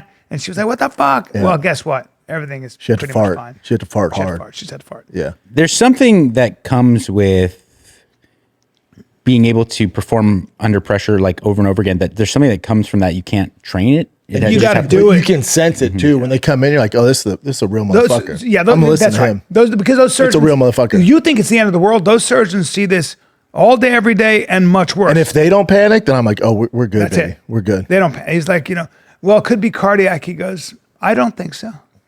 I am very, very suspicious of that diagnosis. It's like when I had a fucking pain here, and I put down. The doctor sends me down to the surgeon, and he goes, "You have a hernia there?" I go, "I do." And he goes, "It's fascinating." I go, "Why?" He goes, "Just you'd be the first person in history to have a hernia there, it's but not I'll gonna be entertain there. it." Yeah. He goes, "Is your next question cancer?" Yeah. I go, I have a pain there. He goes, You're that yeah, guy. It's not cancer. I think you tore a muscle on the inside. I go, but it doesn't feel like that. He goes, feels like your organs. I go, yeah. He goes, "You drive a Tesla?" Yeah, we know your type. That's right. Do you think you're good at grappling? Are you one of those guys? one of Did I those tell you? guys. I told you what One of Sean those guys. Apperson said about my grappling. No. He goes, your wrestling is the equivalent of my high school Spanish. So we have to get some work done. I went. That's a solid- Love that That's line. so A solid bag. accurate. That line. Yeah. It's so accurate. It's a solid bag. We know a little bit, but But my fucking clench game, I feel strong. clinch game. I feel strong. It's fun, right? It's fun to be able to put when Have you. you ever tried to grab him?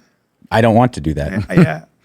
I have enough experience grabbing not only People like Tim? ridiculonks like this fucking guy's, Yeah. not only their body, but people who have done it for a living. Like I said, when you get a paycheck for something, it's different. The effortlessness Yeah, he's to too which he big. would dislocate my jaw is so fucking crazy. too big. And people just like people if you haven't had that happen, I've had plenty of like much bigger, stronger people than me, tool me up and make me sweaty and hurt me. I'm talking about when someone's Mike. big. You're good though. Oh, thank you. I mean, I'm good for Earth. legitimate. I am definitely good for Earth, but I'm not good compared to like when I have Not your job 24/7. right. But when you get with someone who's superior athletically, physically than you, and also a murderer, like people, like they really don't understand. I'll never. It was what I always harken back to is Stuttering John on at like the peak of Stern, like late '90s, maybe early 2000s. He was saying.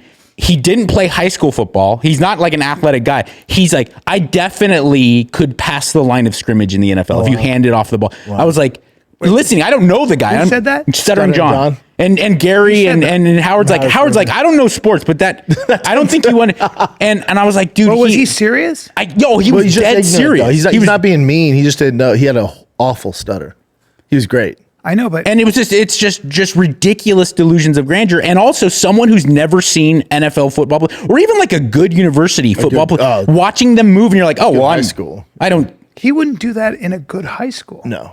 But he has no perspective. Like you have no he's point like, of reference. If you just hand me the ball, I can get there. It's like you're not. You have no It's idea. like, oh, dude. Well, but it was the same when you saw me go with those black belts. Remember, I like rolled them up, and you're like, dude. I'm like, they're doing it as a side gig. I do it to keep my lights on. Well, that was going to be different. No, that's not true because one of them was in a fight league, and they were a black belt, and they were Samoan, and they were really big. Yeah, but he's in it for like 2 years. I'm in my peak, but I'm also in pursuit of the belt. You literally looked at me and your brother, and you go, "Watch this," and you winked. Yeah, and I was like, "But that guy's a giant." And then it's just different. It became a bad mollywhopping. It's just different. People don't like because I've seen it so many times, but I've also been on the receiving end.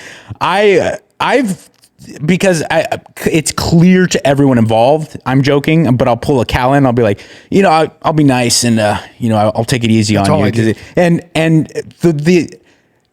I mean, I've had someone. It was Fabrizio Verdum. I don't know why I'm that, but I've had Fabrizio take requests on how to submit me, and I'm like in his garden. He's like, "Boy, what's I say? No, triangle, yeah." Boom. And then I'm like, "What? How are you gonna fucking do that?" Verdum is and he's huge, and also like at a heavyweight level, his guard game is best ever. It's pretty fucking. Well, he got a guy named. Well, he got Cain Velasquez in a guillotine. He got Fedor, dude. He was the original one that original got Fedor beater. Original Fedor. And then after that, Fedor got tapped by Bigfoot and all that. But he was the original. But then there's people who are just different, like they came out of the womb different. I remember Jason Ellis. I was on the show and he had Dan Henderson as a guest. Dan Henderson's not a big guy. At the time, he wasn't. He's like legendary for his strength. He was not like Pride heavyweight Dan. He was like UFC Dan. Yeah. So he's like genuinely like my size. Yeah. He just feels different. And we went to take a picture and I put my arm around him. Now I've been around IFBB pro bodybuilders and NFL and I touched his shoulders and I was like, what the fuck? He's made of wood. Like what the fuck is that? I know his masseuse. She used to work on me. And she said, he's the only person, she works on all these UFC fighters. She goes, he literally feels like wood. He has a different density to his muscles. And Dan Henderson was known as being really strong among wrestlers. Yeah. It's a weird thing. Like when people, did he ever get knocked out? Because he had a head that was made of. He has a cinder block for a head. He got fucked up. So especially in the later years. Yeah. Did he ever get like knocked out, like walk off? No, I don't think so. He had the widest face I've ever seen. It's funny, man. The whole thing about like physical ability as a man gets so weird as you get older, and also as you have different experiences throughout your life. Did he? When you think about what was cool when you were 18 versus what's cool when you're 30 versus what's cool to me now.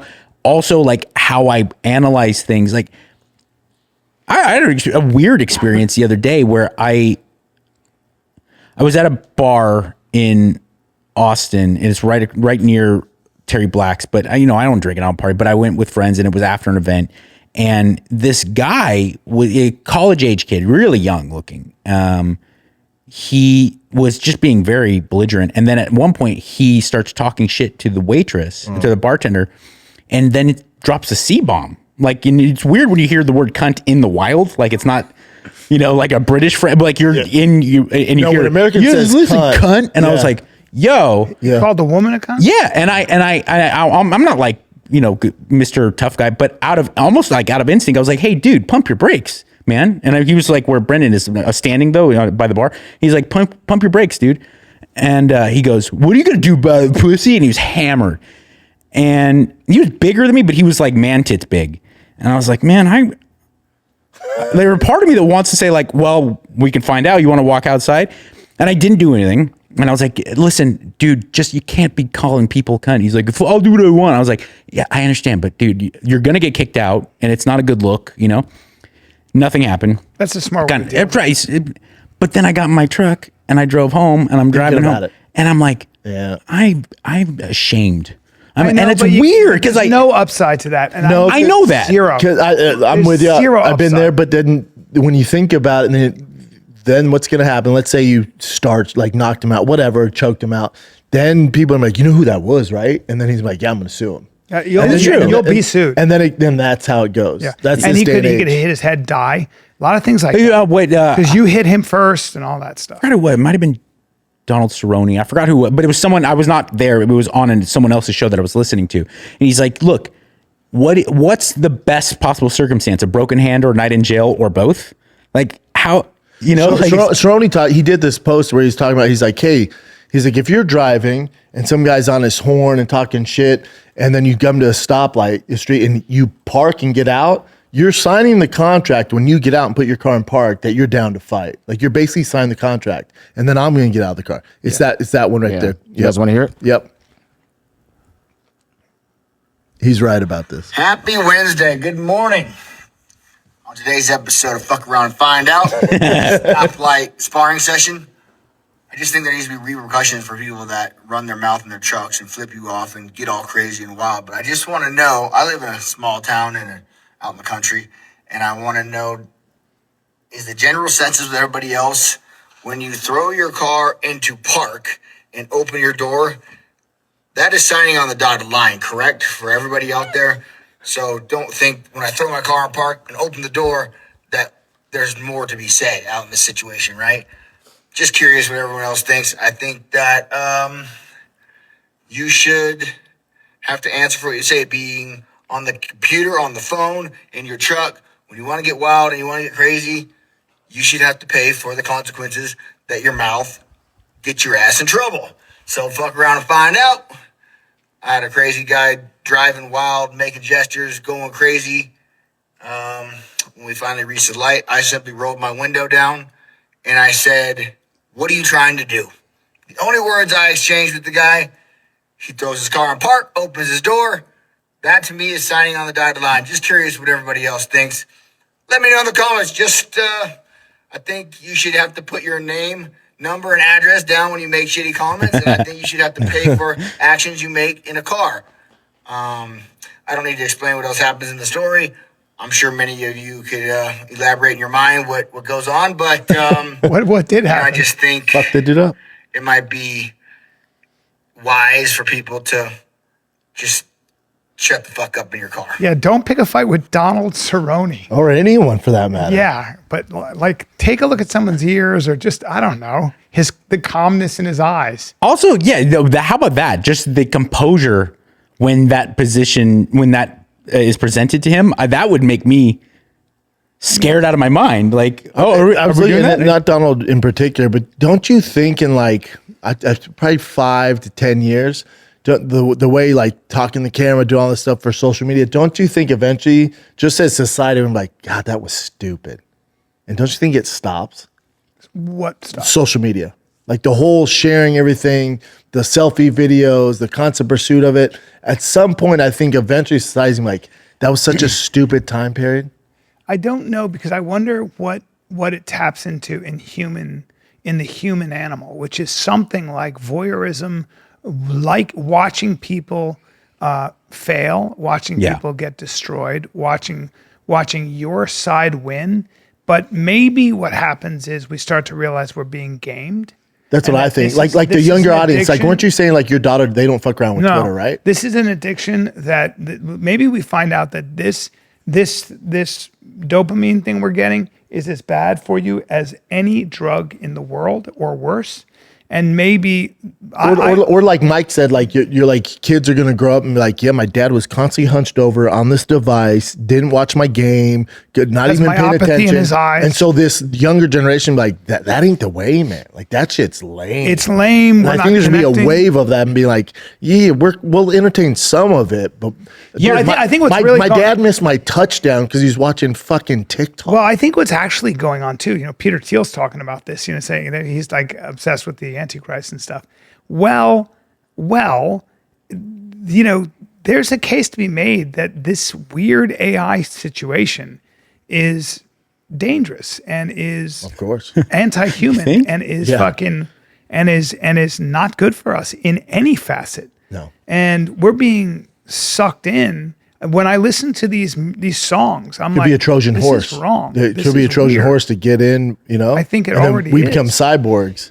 Have you talked to your AI? Do you ever ask him questions? Never. Oh, I do Do all I the talk time. to my AI? What the fuck are you talking Watch about? this for a sec. Dude, I hate electric talk cars. to my I'm the AI? old guy on my lawn shouting at kids to get off of it. Yeah. I hardly talk to my Do wife. you have a You wanna ask question me if I about talk to anything? I don't AI? like electric cars. Do you have I a don't like question about AI. anything? No, I don't. Just give me a question. On a Jeep 392, will a 95 millimeter throttle body fit a 90 millimeter throttle body?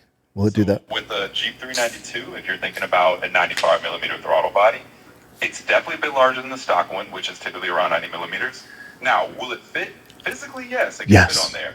But you might need an adapter or a spacer to make sure it matches up correctly. And of course, once you go bigger on the throttle body, you'll probably want to Injectors. make sure everything runs smoothly and you're getting the best performance out of it. So yeah, it's doable. Just needs a little adjustment. Instant. Oh, is that creepy? Instantaneous. Thank you, man. Appreciate it. That's awesome. You're so welcome, man. Hey, just glad I can help out. If you got any more car Jeep questions or anything else, just let me know. Oh, dude. Like, I am afraid. And did you see that? Did you see that? Did you see that? I did. Yeah, that's AI. I've And- been trying to find that out all morning. Did you see how fast that was? From human mechanics. Yeah, and now that you know that exists, it's real hard to I resist. don't even know where to find that on my phone. With now. my wife who had this scan, and she's like, this scan, this, that, and the other thing, and I don't Broke know it if this down? is true. And I asked my friend who lives in my phone, and he goes, it's a good question. So here's the thing, and I know what you're talking about, because if you compare it with a gallbladder thing, I know what your other concerns are. And I have an expert opinion. And I called her back and said, our surgeon is excellent. He knows exactly what he's talking about. And the tech that was doing your thing is wrong. And here's what it actually does. Did you take credit for it? I did. Yeah. I did. Hey, bring him up again. Yeah. Does he have a name? What? Does he have a name? Tyrone. Clearly No. a black guy. By the I way. know. I Clearly love- a black Don't guy. say that. Just quiet. Now, hold on. You Yeah. worried I'm going to offend him? No. Sorry, God Jim. damn it. All right. Hold on. I got to piss so hard after this. All right, hold on. What's your question? Excuse me, Mr. AI. How big of a diameter penis can Bryan Callen's asshole tolerate? All right. That's not, don't answer that No, let's see question. what he says. Don't answer that question. I want to know if he could, like, do you tap out of No, me I'm or not can you gonna- handle I'm not- Brendan's I'm not going to Thunderhog? Like, I think of him as a human. It embarrasses me. You're so gay. What I if he think was of like, him as a well, human. remember Brian, March 16th of 1994, tried that one He was time. backstage with Yeah. Artie Lang In a and bathhouse. Anthony Jeselnik. And next thing you know, they were doing DVDA. In a bathhouse in Ghana. How about Brian's defensive of his AI guy? Yeah, it was. I get embarrassed That's the because he problem. seems human. I got to piss too. Come on. All right, break. Let's take a little break. You guys just watched me down a Magic Mind Max. Hopefully, after they watched your special, After you watch the special, my special is a lot like getting a bunch of shots. Of well, your Magic Mind special Max. was powered by It our was. friends at Magic Mind. It was. Magic Mind Max, guys. We take it, I think, every day. Only the max. Yeah, I love It's that. hard to time find. release It's sold out. caffeine. Give it a shot. It's a mellow energy boost throughout the day. It's not like you get the jitters, okay? You don't burn out. It just keeps you sharp and in Calm control. energy, dude. It is. It's a Sustained calm power is what you're talking about. You do an hour of comedy, you want sustained power like Bryan Callen. Get more done without burning out. Stay sharp, confident, in control. It's Magic Mind Max. Yeah. We're back from the piss break. Back from What do you got, Pittsburgh. Shane? Before we get into that, So hot. you got a little project going on. I did. I wrote a diet book. Diet. You did? Why didn't you I talk did. about this before? I know. That's Well, why he's here. The fuck, dude. Well, to see us, but that's also. Hold on. You wrote yes. a diet book? I did. Well, A Meathead's Guide to Salvation. let's go. Meathead's Guide to Salvation. Let's go. I didn't know An this. awesome That's true. title. Thank Let's you, sir. talk about this. I feel like an awesome, awesome cover too. What in the fuck? To be honest. Want to play this real quick? What is that? this? Yeah, I want to play it.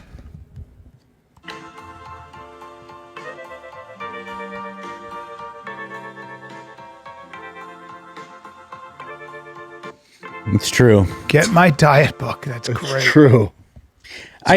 Talk to me about it. Well, like more so than maybe any other topic, at least topics I have any type of understanding about. I'm sure there's probably a lot of muck raking over Israel and Palestine, but I'm talking about stuff that I know about. I see people, and it feels really important for everybody to like join teams and take sides on stuff that there should be no teams about. And people are getting really, really, really, really brainwashed with all this like swinging pendulum information.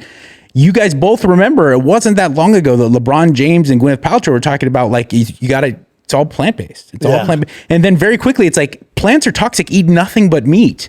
And I'm thinking about the people because like almost everybody either they're lying or they're kind of just a small segment of crazy people. Most everyone wants to look better. Yeah. You know, if you want to take off your shirt and be proud, you want to put on your bikini and be pumped, you know, and like everyone deserves to feel that way. And I feel like people are desperate and they want information and people are just like marketing this swinging pendulum. So I got very invested in the idea. I was like, I'm just going to make something that's like affordable and it's out there and it's an ebook and it's based on the stuff that I've come to gather from the high level, super duper, super shredded meathead world where people are engaging in activity the average mom and dad or young college student doesn't have to engage in. But the stuff that you can filter through that stuff and find is totally true and universal. Is it one to page? everybody. You just open it up, it says take Ozempic. That's the first. That's chapter There you 1. go. One page. Yeah, I don't mention Real heavy GLP-1 people. in the book, but it's definitely something to be said. But look, let's analyze it right now. What do those drugs do? They help make it easier for you to eat less. Suppress Kill your your craving. That's Right. they help Yeah. make it easier for you. And in the modern era, I don't think people are lazier. I don't think people are more gluttonous. The reality is that the convenience of food and highly palatable food Yeah. is so available to everybody at a crazy pace. And we're all working more hours for less money than ever before. Yeah, that's the problem. And most everyone is playing this like hitchhiker game of being on the freeway of hunger. Just like, I'm going to work. I haven't even thought about it. Next thing you know, it's noon and it's like, I'm starving. You're going to Chipotle? Okay, fine. Give me 2 burritos. You know, we're just kind of playing a passive. And I was like, what can I do to help people just, there's no fads, there's no tricks. It's not What are you like saying there? you have to figure out ways to make your diet enjoyable to you and eat less I food. wish you said you have to have a farm. Grow your own food. Yeah. Tend Yeah. to your sheep. Kill your own Tend to your cows. guinea fowl. Have a couple of Anatolian shepherds to keep the other predators away. It helps, man. It helps. Butcher your own cows. Butcher your own cows. But here's the reality. Like there's these people that are saying, you know, the carnivore paleo people, the more like holistic view. Then there's like the bodybuilder fitness model approach where it's just like monitor everything. You can go high carb and load, let's say, we're going to analyze like different times a day and placement of it. The reality is if we remove all that, like what stays there? If we have this like filter with this What's little sifter, easiest? Yeah, and it's like, convenient. most people need to up their protein intake because it's a higher thermic effective food, meaning it actually burns more calories just to digest protein. Not a lot, but it's enough of amount that it makes a difference. And also, protein has an incredibly high level of satiety, meaning that eating protein is far more filling than the other two macronutrients. And there's other things you can play with certain forms of carbs. But the reality is like protein is going to help with muscle protein synthesis. So if you're lifting weights and stuff, it's going to be there to help you kind of maintain muscle mass or grow some. And also it's going to make you more full. And it only has half the calories, a little more than half the calories of fat, which is also very filling. But if you just my overarching kind of idea is your calories that you intake are like your monthly spending. It's the amount of money you have to spend on stuff. Protein is your mortgage or your rent. It's non-negotiable. Yeah. You have to pay it. Gotta check that box. What's left over is your carbs and your fat. That's like your vacations and your car payment.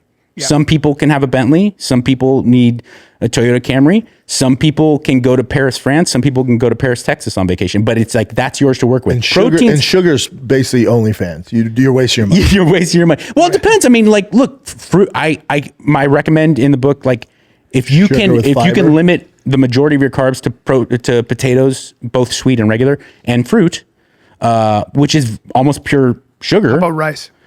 I think rice is the best overall carbohydrate for humans. 100%. It makes me feel. What I will say, rice is very easy to overeat.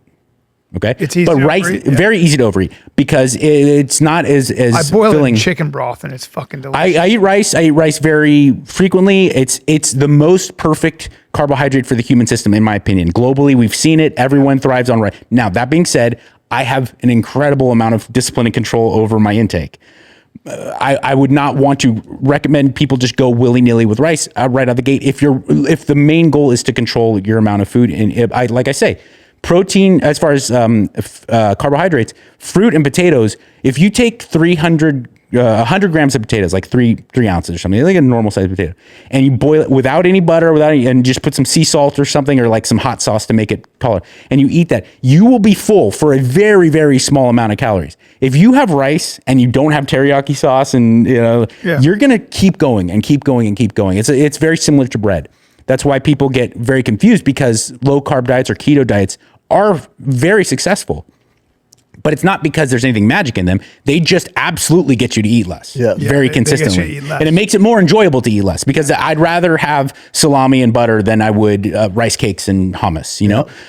But the reality is like, that's what makes low carb diets successful, is that it's not that potatoes are bad or bread is bad or rice is bad. It's that portion control. If you remove those, you're also not having the burrito without sweet potatoes, fruit, and then protein.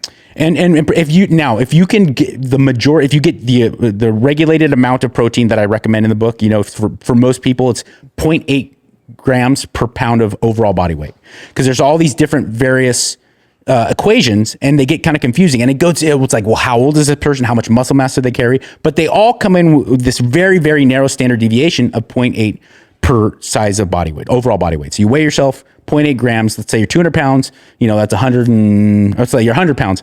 That's 80 grams of protein in a day. Obviously most people, so it'd be 160 for a 200 pound person. Now that's a good marker. You're definitely getting enough protein, and it's going to be enough that you probably are increasing the amount of protein you're eating on a day-to-day basis.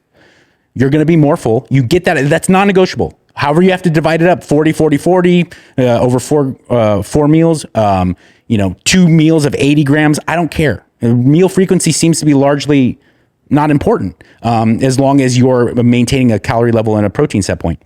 So you get your protein. That's on whatever's left over. Play with that and do what makes you happy and helps you find sustainability in eating a healthier diet. Do you grow most of the food you eat?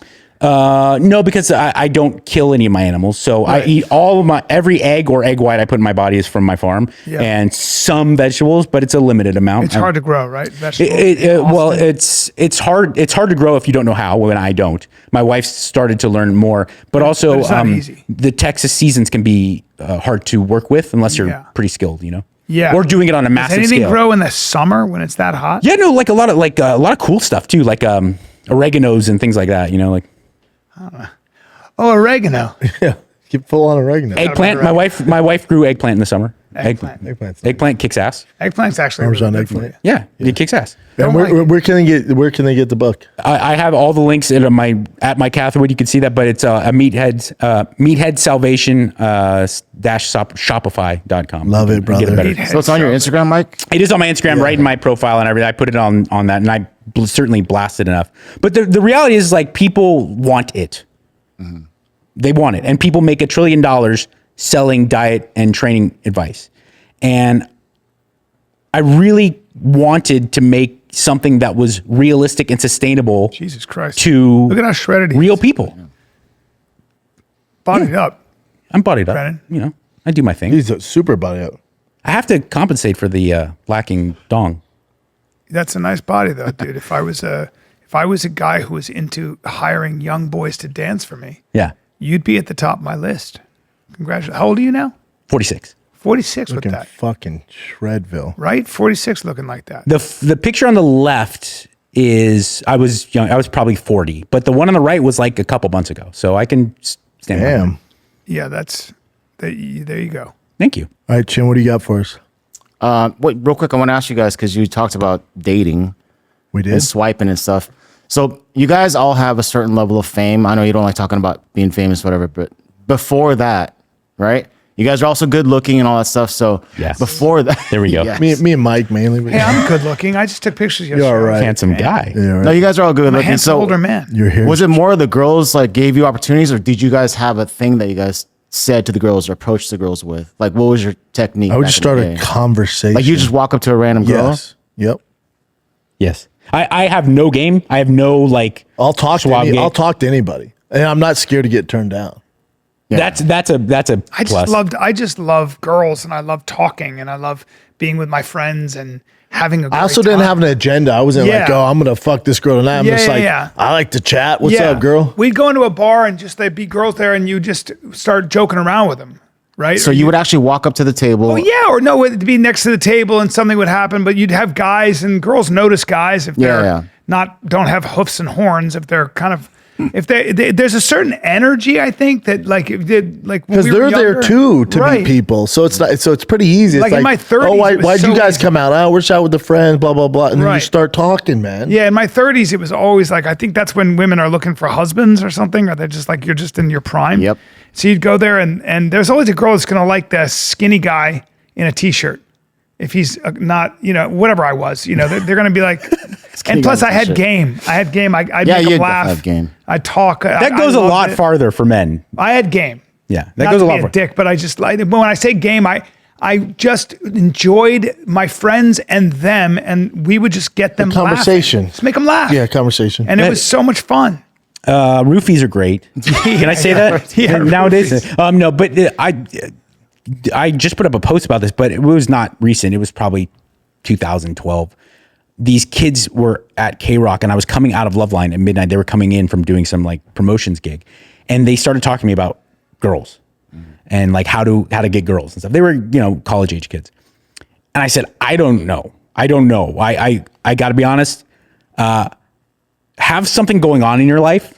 Like have the guy who's like talking about? the guy who's just like wasting time gaming, or I'm not shitting on gaming, but if you're just living your life, waking up and going to sleep, and then everything in between is just kind of have something you're into, you're passionate about, and then that's attractive. and then be nice to be around for females. be honest. I think that Just be really works cool. well. Like if can you're an also be enjoyable honest. person, Sometimes you can. I remember in New York, I was with my friend. The girl was so beautiful that I was like, I just felt like saying, I was like, "You're so beautiful." I said, "What do you like?" I was just. It was almost like I was looking at her. I was like, "You're so pretty." Yeah. You know this, right? And it just became a conversation where my friend was like, "Yeah, I was saying the same thing," and nobody really ever said that to her. And I wasn't doing it to try to pick her up. I was just like kind of astonished at how beautiful she was. And then we had a great conversation. But then I went on my way. But sometimes, like, I think if you don't have an agenda, Right. like they can feel when you're like, yeah, don't what's try up, to girl? game her. If you're just like, yeah, hopefully she's cool and we hang out, but if not, all good, I'm with my boys. Yeah, don't- like that was always my thing. Like, what's up? Like, in other No? words, Cool, don't man, try I'm to here with the trick guys. her into bed. That's weird. Yeah, it's don't do weird. that. Don't have an agenda. Just don't try to trick it because that becomes a weird antagonistic game. and they can smell it. Yeah, now she's almost desperation. the enemy. You're trying to act like a certain way and game Yeah. her. And when you're young, you're so overwhelmed by sometimes with like her beauty, you don't know what the fuck to do. see, I agree. Like the only reason I can kind of support this book because I was successful with the ladies as a bachelor. I was. I'm not going to be like, I don't even know, but I don't have game. A lot of it was girls I met once I got into the entertainment industry, Yeah. and you're surrounded by a bunch of hot chicks, and I'm there already. Like the makeup girls and the producers and the co-star, whatever. Yeah. I'm around hot chicks, and you're I'm also being normal. myself. And I'm you're being also myself. normal. Yes. You're not being all weird. So- You're a good-looking guy. Well, thank you. And you're intelligent. That's the other. I mean, the problem is I think some guys have a harder time because when they walk into a room and they're say they're 5'6", 5'7", and they look a certain way, they've never had that experience with women. Women are not coming for them. Yeah. And that is a biological fucking weird eye thing, whatever it is. now you're dealing with loneliness, you're dealing with insecurity, you're dealing with like you don't know how to approach somebody. It's very traumatic when you're growing up. So now how do you navigate that space? And the advice we're giving is not if you have a horn. You know what I'm saying? If you have one eye and a horn, I don't know what to tell you. Yeah. Yeah. Yeah. I think most guys nowadays, younger men too, probably think they're in that category more so than when we were. Yeah. Well, did you see that statistic? Well, because now they can talk actually, about it. The number of men have actually approached a woman to talk to them. You know, now when you go on dates, like say you're on a dating app and you go on dates. Well, it's really hard to go on a date for a man since women now have these Facebook apps where they talk about you and out you. Yeah. Because you may have had an off night or a bad night or you said something and now they're putting you on blast because you dated a bunch of women. Who the fuck wants that? Wait a second. Who the fuck wants that? I don't know if you've thought about this too. I thought about this and I got shocked into getting like really sobering information about this stuff. Also, when we're from different generations, but all of us dealt with when we were in our 20s and our teens. A girl that was a 6 or a 7 was a girl that was a 6 or a 7. You'd come across a 9 or a 10. You're like, and the world stopped. Yeah. Okay. That's never changed. That's always been the way things are. But nowadays with OnlyFans, with social media, of course, they may be great people, but very mediocre looking females can get in the DM of an NBA player, a rock star, have an OnlyFans, have millions of men go, you're the hottest girl in the world. And then they go back into the world and they treat every normal guy like they're fucking nothing. Yeah. Like they're peons. Narcissists. And it's insane. It breeds narcissism. And I also think that the women's movement, especially third and fourth wave feminism, created this narrative that men want to kill you, rape you, and dominate you, and the patriarchy is oppressive. And what happens is women come out of this with a terrible view of men and that relationship. Yep.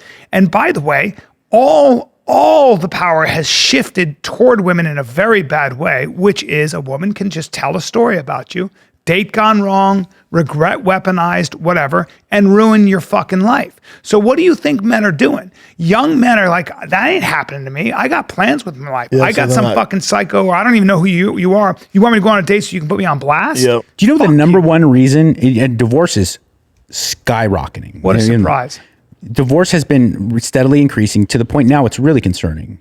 And women initiate the overwhelming majorities of divorces in this country, which I didn't know. It's you can check this out, and it's a considerable amount more. Grass always green on the other side. The number one reason that it's not domestic abuse, like of course, if someone's cheating I want them to get out of it. The number one reason is because women feel like it's just not working out, or they think they deserve better, and like I said, if a guy's a real piece of shit, I hope she moves on and finds someone better. But the majority of these divorces are because women are spending their time looking at these kind of fantasy ideas of what relationships are supposed to be, and they're not in Dubai taking a private jet. Yeah. And this guy's working hard every day coming home like, are we going to watch our favorite show and order some Wild Wings? And you're like, he's not cutting it. And it's like, that guy would fucking take a bullet for you. Do you understand? Well, there are two things that men, so you're a father. If you're there all the time, bad idea. You're not paying the bills. If you're not there all the time, bad idea. You're not there. Yeah. So it's like anything else. Women have their own issues with that, and men have. It's hard on both ends. So I just think that looking at this as we're both doing our best. We're going to have times when you're going to be given 90%, I'll be given 10, and vice versa. We don't split this up. This bullshit about let's 50-50 no matter what. Shut the fuck up. Real life doesn't happen that way. Yeah. Sometimes you're going to have to give way more than your partner. It's that 75% of divorce because of lack of commitment. And not abuse. Well, I think what it is that you lose intimacy. You stop having sex. You stop telling each other you're beautiful. 75% of women who claim lack of commitment are referring to their own lack of commitment. Oh, shit. Wow. Bitches be crazy. Their own lack of these women are not abused. These women choose to split up the family because it's easier than working on the marriage. You gotta date a five. So there it is. And like I said, if it was, I actually wish we could have time machines to go back to 1940 something. And wait, keep going. I just had to look up the study. So the study actually says when dissecting the problems with how Nancy. One thing we said is that you should never use a newspaper. Keep going down, Jen. Rhetoric around blah, blah, blah. So when lack of commitment, Here's a big takeaway. either spouse's part, not just their own. So the idea of 75% of women were doing so. Oh, so it says the study asked them, they're already divorced, then they asked them. So just because 75% of the women chose lack of commitment, then it doesn't mean there weren't other reasons. Sure. The lack of commitment encompass. So the highlights of the factors leading to divorce: infidelity. Here's what the study reports. The next most often cited major contributing factor of divorce was infidelity, endorsed by 59.6% of individuals and by at least one partner in 88% of couples. Dang. Of those couples who had at least one partner report infidelity as a reason for divorce, only 31.3% represented couples in which both parties agreed that infidelity was a major contributor to the blah, blah, blah. All right. There's a lot of factors. So there are a lot of factors. Yeah. Substance abuse, I'm sure that's a huge one. There you go. Addictions were another major factor. There's a lot of factors. Yeah. Keep going. But money the fact that problems, it's women. abuse. All right. 1/4 of divorces involved domestic violence. Damn. I don't know. That sucks. That seems very high, but okay. Crazy. And keep going. Wow. So there are a lot of reasons. How about this? It's complicated. Dude, being married's super hard. Then you factor in kids. Like, it's hard as fuck. Fuck yeah. Even if it's going really well, even if it's a great relationship. It's hard. But I don't Illness. pretend to have the answers to things. I don't have the answers to really much of anything. I'm not an expert in much at all. But one thing I will say is, like, and this is the stuff you learn. This is like old man knowledge you learn from dealing with it. You will find your best relationships, both romantic, family, and friends, when things aren't working out too well. Yeah. It's really easy to be everybody's bro. It's really easy to have the best girlfriend in the world when you see each other 3 times a week and it's to fucking go to like your favorite restaurant. Yeah. You will find the real people that are going to be there through thick and thin when you are faced with thick and thin. Yep. That is what that and It's that's interesting too, though. Like sometimes I have friends who are just like, yeah, that's what I do. I'm not getting married, not having kids. And it's like, and sometimes that can be a lot easier on you. I don't mind the people who are just like, hey, this is not from, I don't want to deal with it. I go, I get it. Like I've heard Bill Maher talk about it. He's like, yeah, it's not, I'm nothing. I just don't want to have that. I'm really into my career. I'm really into myself. And I go, good on you. When I hear people are like, I don't even like kids. I'm like, fuck. Like, I don't want to be. I remember we had a producer, we had a consultant come into Loveline. He was like from the old days of radio. He's going to clean up the show and get it. And he came in for the first night. We were already like not into the idea of this guy coming in. And he sits down on the couch. And Anderson, who was the producer of the show, had this beautiful, he was like 1,000 years old Chihuahua mix dog. And it was this big. And he brought him to work every day. We loved him. And the dog walked over, and this guy who was there to help clean up the show, he goes, no, I hate dogs, like that. Jesus Christ. And I thought to myself, I was like, well, you're a shitty guy. Yeah, you're out. You suck. I did a podcast with somebody, and he said, how many kids do you have? I go, I got 3 now. And this is back when, and I go, you have kids? He goes, nope, can't stand little pukes. And as he said it, he put his cigarette out and he pushed his cigarette. He goes, can't stand little pukes. And then he goes, carbon producers. We don't need any more of those.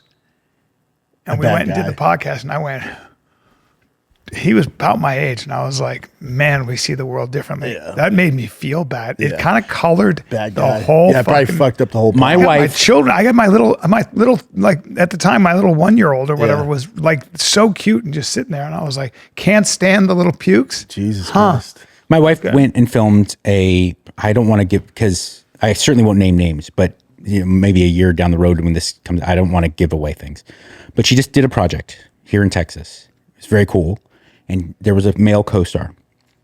And my wife came home and she said, he was very nice to me, but it was just like a sad, miserable guy. He was just angry all the time. And like everything was a problem. And I said, well, think about it. Let's use Christian Bale as a like the alternative, okay? Because this man had been famous since he was a little kid, and he's good at what he does. But I said, Christian Bale has a family. He stays out of the limelight. He just is so committed to making characters, and then he leaves the set, and he's a family guy, and he has a life, and he doesn't drive fancy cars. He's very involved, and he's been able to do this since he was 9 years old. And Steven Spielberg turned to him and I said, proud of and the this son, guy, bro. this guy has no children, never been married. And he goes home to a bottle of Jack and an empty place. And it's like, maybe he's successful. Maybe he gets people patting him on the back, but like, how miserable would that be? You know? Yeah, you're a guy. It's one of the greatest books you should read. Won a Pulitzer Prize by Richard Ford, I believe, called Independence Day. I read it before I had kids, and he said, "I don't want to be 40-something, a little too tan, a little too muscular, with nothing to control." Yeah. And he was talking about he had a 15-year-old who had emotional problems, and it connected him to the world, and it made him realize that life is fragile and all the lessons. And I never forgot that, because what happens is you become the center of your own universe. And I spent a lot of time. I have that proclivity anyway. And so one of the things that children do is get you out of that. And it's a bad place to be when you'll become a peculiar and can't be just particular about you. old man. Yeah. It's very sad. And I think that I'm not like I'm high and mighty, and I don't want to be like I'm criticizing or talking down, but I find it very sad when people when they actually end up having kids and they don't make that transition. When you see that, That's So the crazy. wild to I have me. no respect for that. That's the fucking weirdest thing. Did it surprise you guys that you were that you fell that in love with your children? Did you expect it? You didn't expect it? I expect it. Yeah. Yeah. I wanted kids since I was little. I did, but it was way different than I thought it would be, because I was genuinely like a little shithead punk kid in 7th, 8th grade. I was like, I can't wait to be a parent. I grew up like with the idea. So I knew it was going to be amazing, but it was so much. I thought it was going to be much more of like the 80s sitcom depiction of like, oh, and we bro out, and we had like the way that it made me get analytical about who I was, and not going to bed and being like, I don't want to be that guy for my daughter. And I don't know if it would change having only boys. It probably would be, but there was a thing where it's like, I have to be the model of what a man is to her. My thing was like, I got to grow up. If I didn't have kids, I'd keep doing the same shit I was doing. Yeah, I was like, just I the got center to of grow your the fuck up. If my wife asked me to move to Texas out of the blue and give up kind of any connections to career prospects and things and friends and family and everything in Los Angeles, and just like up and move. If I didn't have kids and my wife just pitched me that, she's like, I'm not like the direction politically that the state's going, like, fuck off. Yeah. But then she pitched it, and I was like, having land, maybe having a play, like I was so scared. My daughter's best friend in Venice lived fucking 20 yards away from us, and I would never in a million years allow her to walk over there by herself. I know. And I just like, what if she could ride her bike all over and be like, yeah, come on when you want. I don't give a fuck. Yeah, kids also kill your ambition a little bit. They build it, but then sometimes you're like, you give me like $50 million. How about 10? I may just be at home in my sweats, playing with my kids. I had a weird situation. My father, I love him, and we have a very good relationship. He's still alive. He was very successful. My dad was a business consultant. He worked at Ernst & Young, and he would travel 200 days a year. I mean, he was that kind of living on the road. And so we just didn't, and he was very successful. He's always a good guy. He never like abused me or any way. He was always good to my mom, but we didn't have a relationship till I was like 30. Yeah, it's tough. Yeah, and I just didn't want that to be not worth it. me. It's just not worth it. Yeah. Same. What do we got here? This is, speaking of dads, this guy deserves to be in the Dad Hall of Fame. Man accused of killing his daughter's rapist is running for sheriff, the same office that arrested him last October. Solid. Aaron Spencer of Arkansas says he's running because the legal system has failed. Back in 2024, Spencer woke up to find his 14-year-old daughter missing from her bed. There's a stuffed animal in a hoodie under her bed sheets. According to the court documents, Spencer then began searching the neighborhood and found his daughter in the car with a 67-year-old Michael Fosler. Spencer chased the car down, drove it off the road before shooting and killing the rapist. Folzer was facing over 40 child sex crime charges involving Spencer's daughter when he was shot. According to Spencer's wife, their daughter was targeted, groomed, and ultimately raped by the boyfriend of a family friend. I'm the father who acted to protect his daughter when the system failed.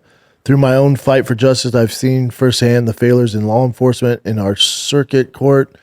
and I refuse to stand by while others face the same failures. Yeah, Holy this shit. guy deserves a goddamn award. 67-year-old man. Raping your daughter?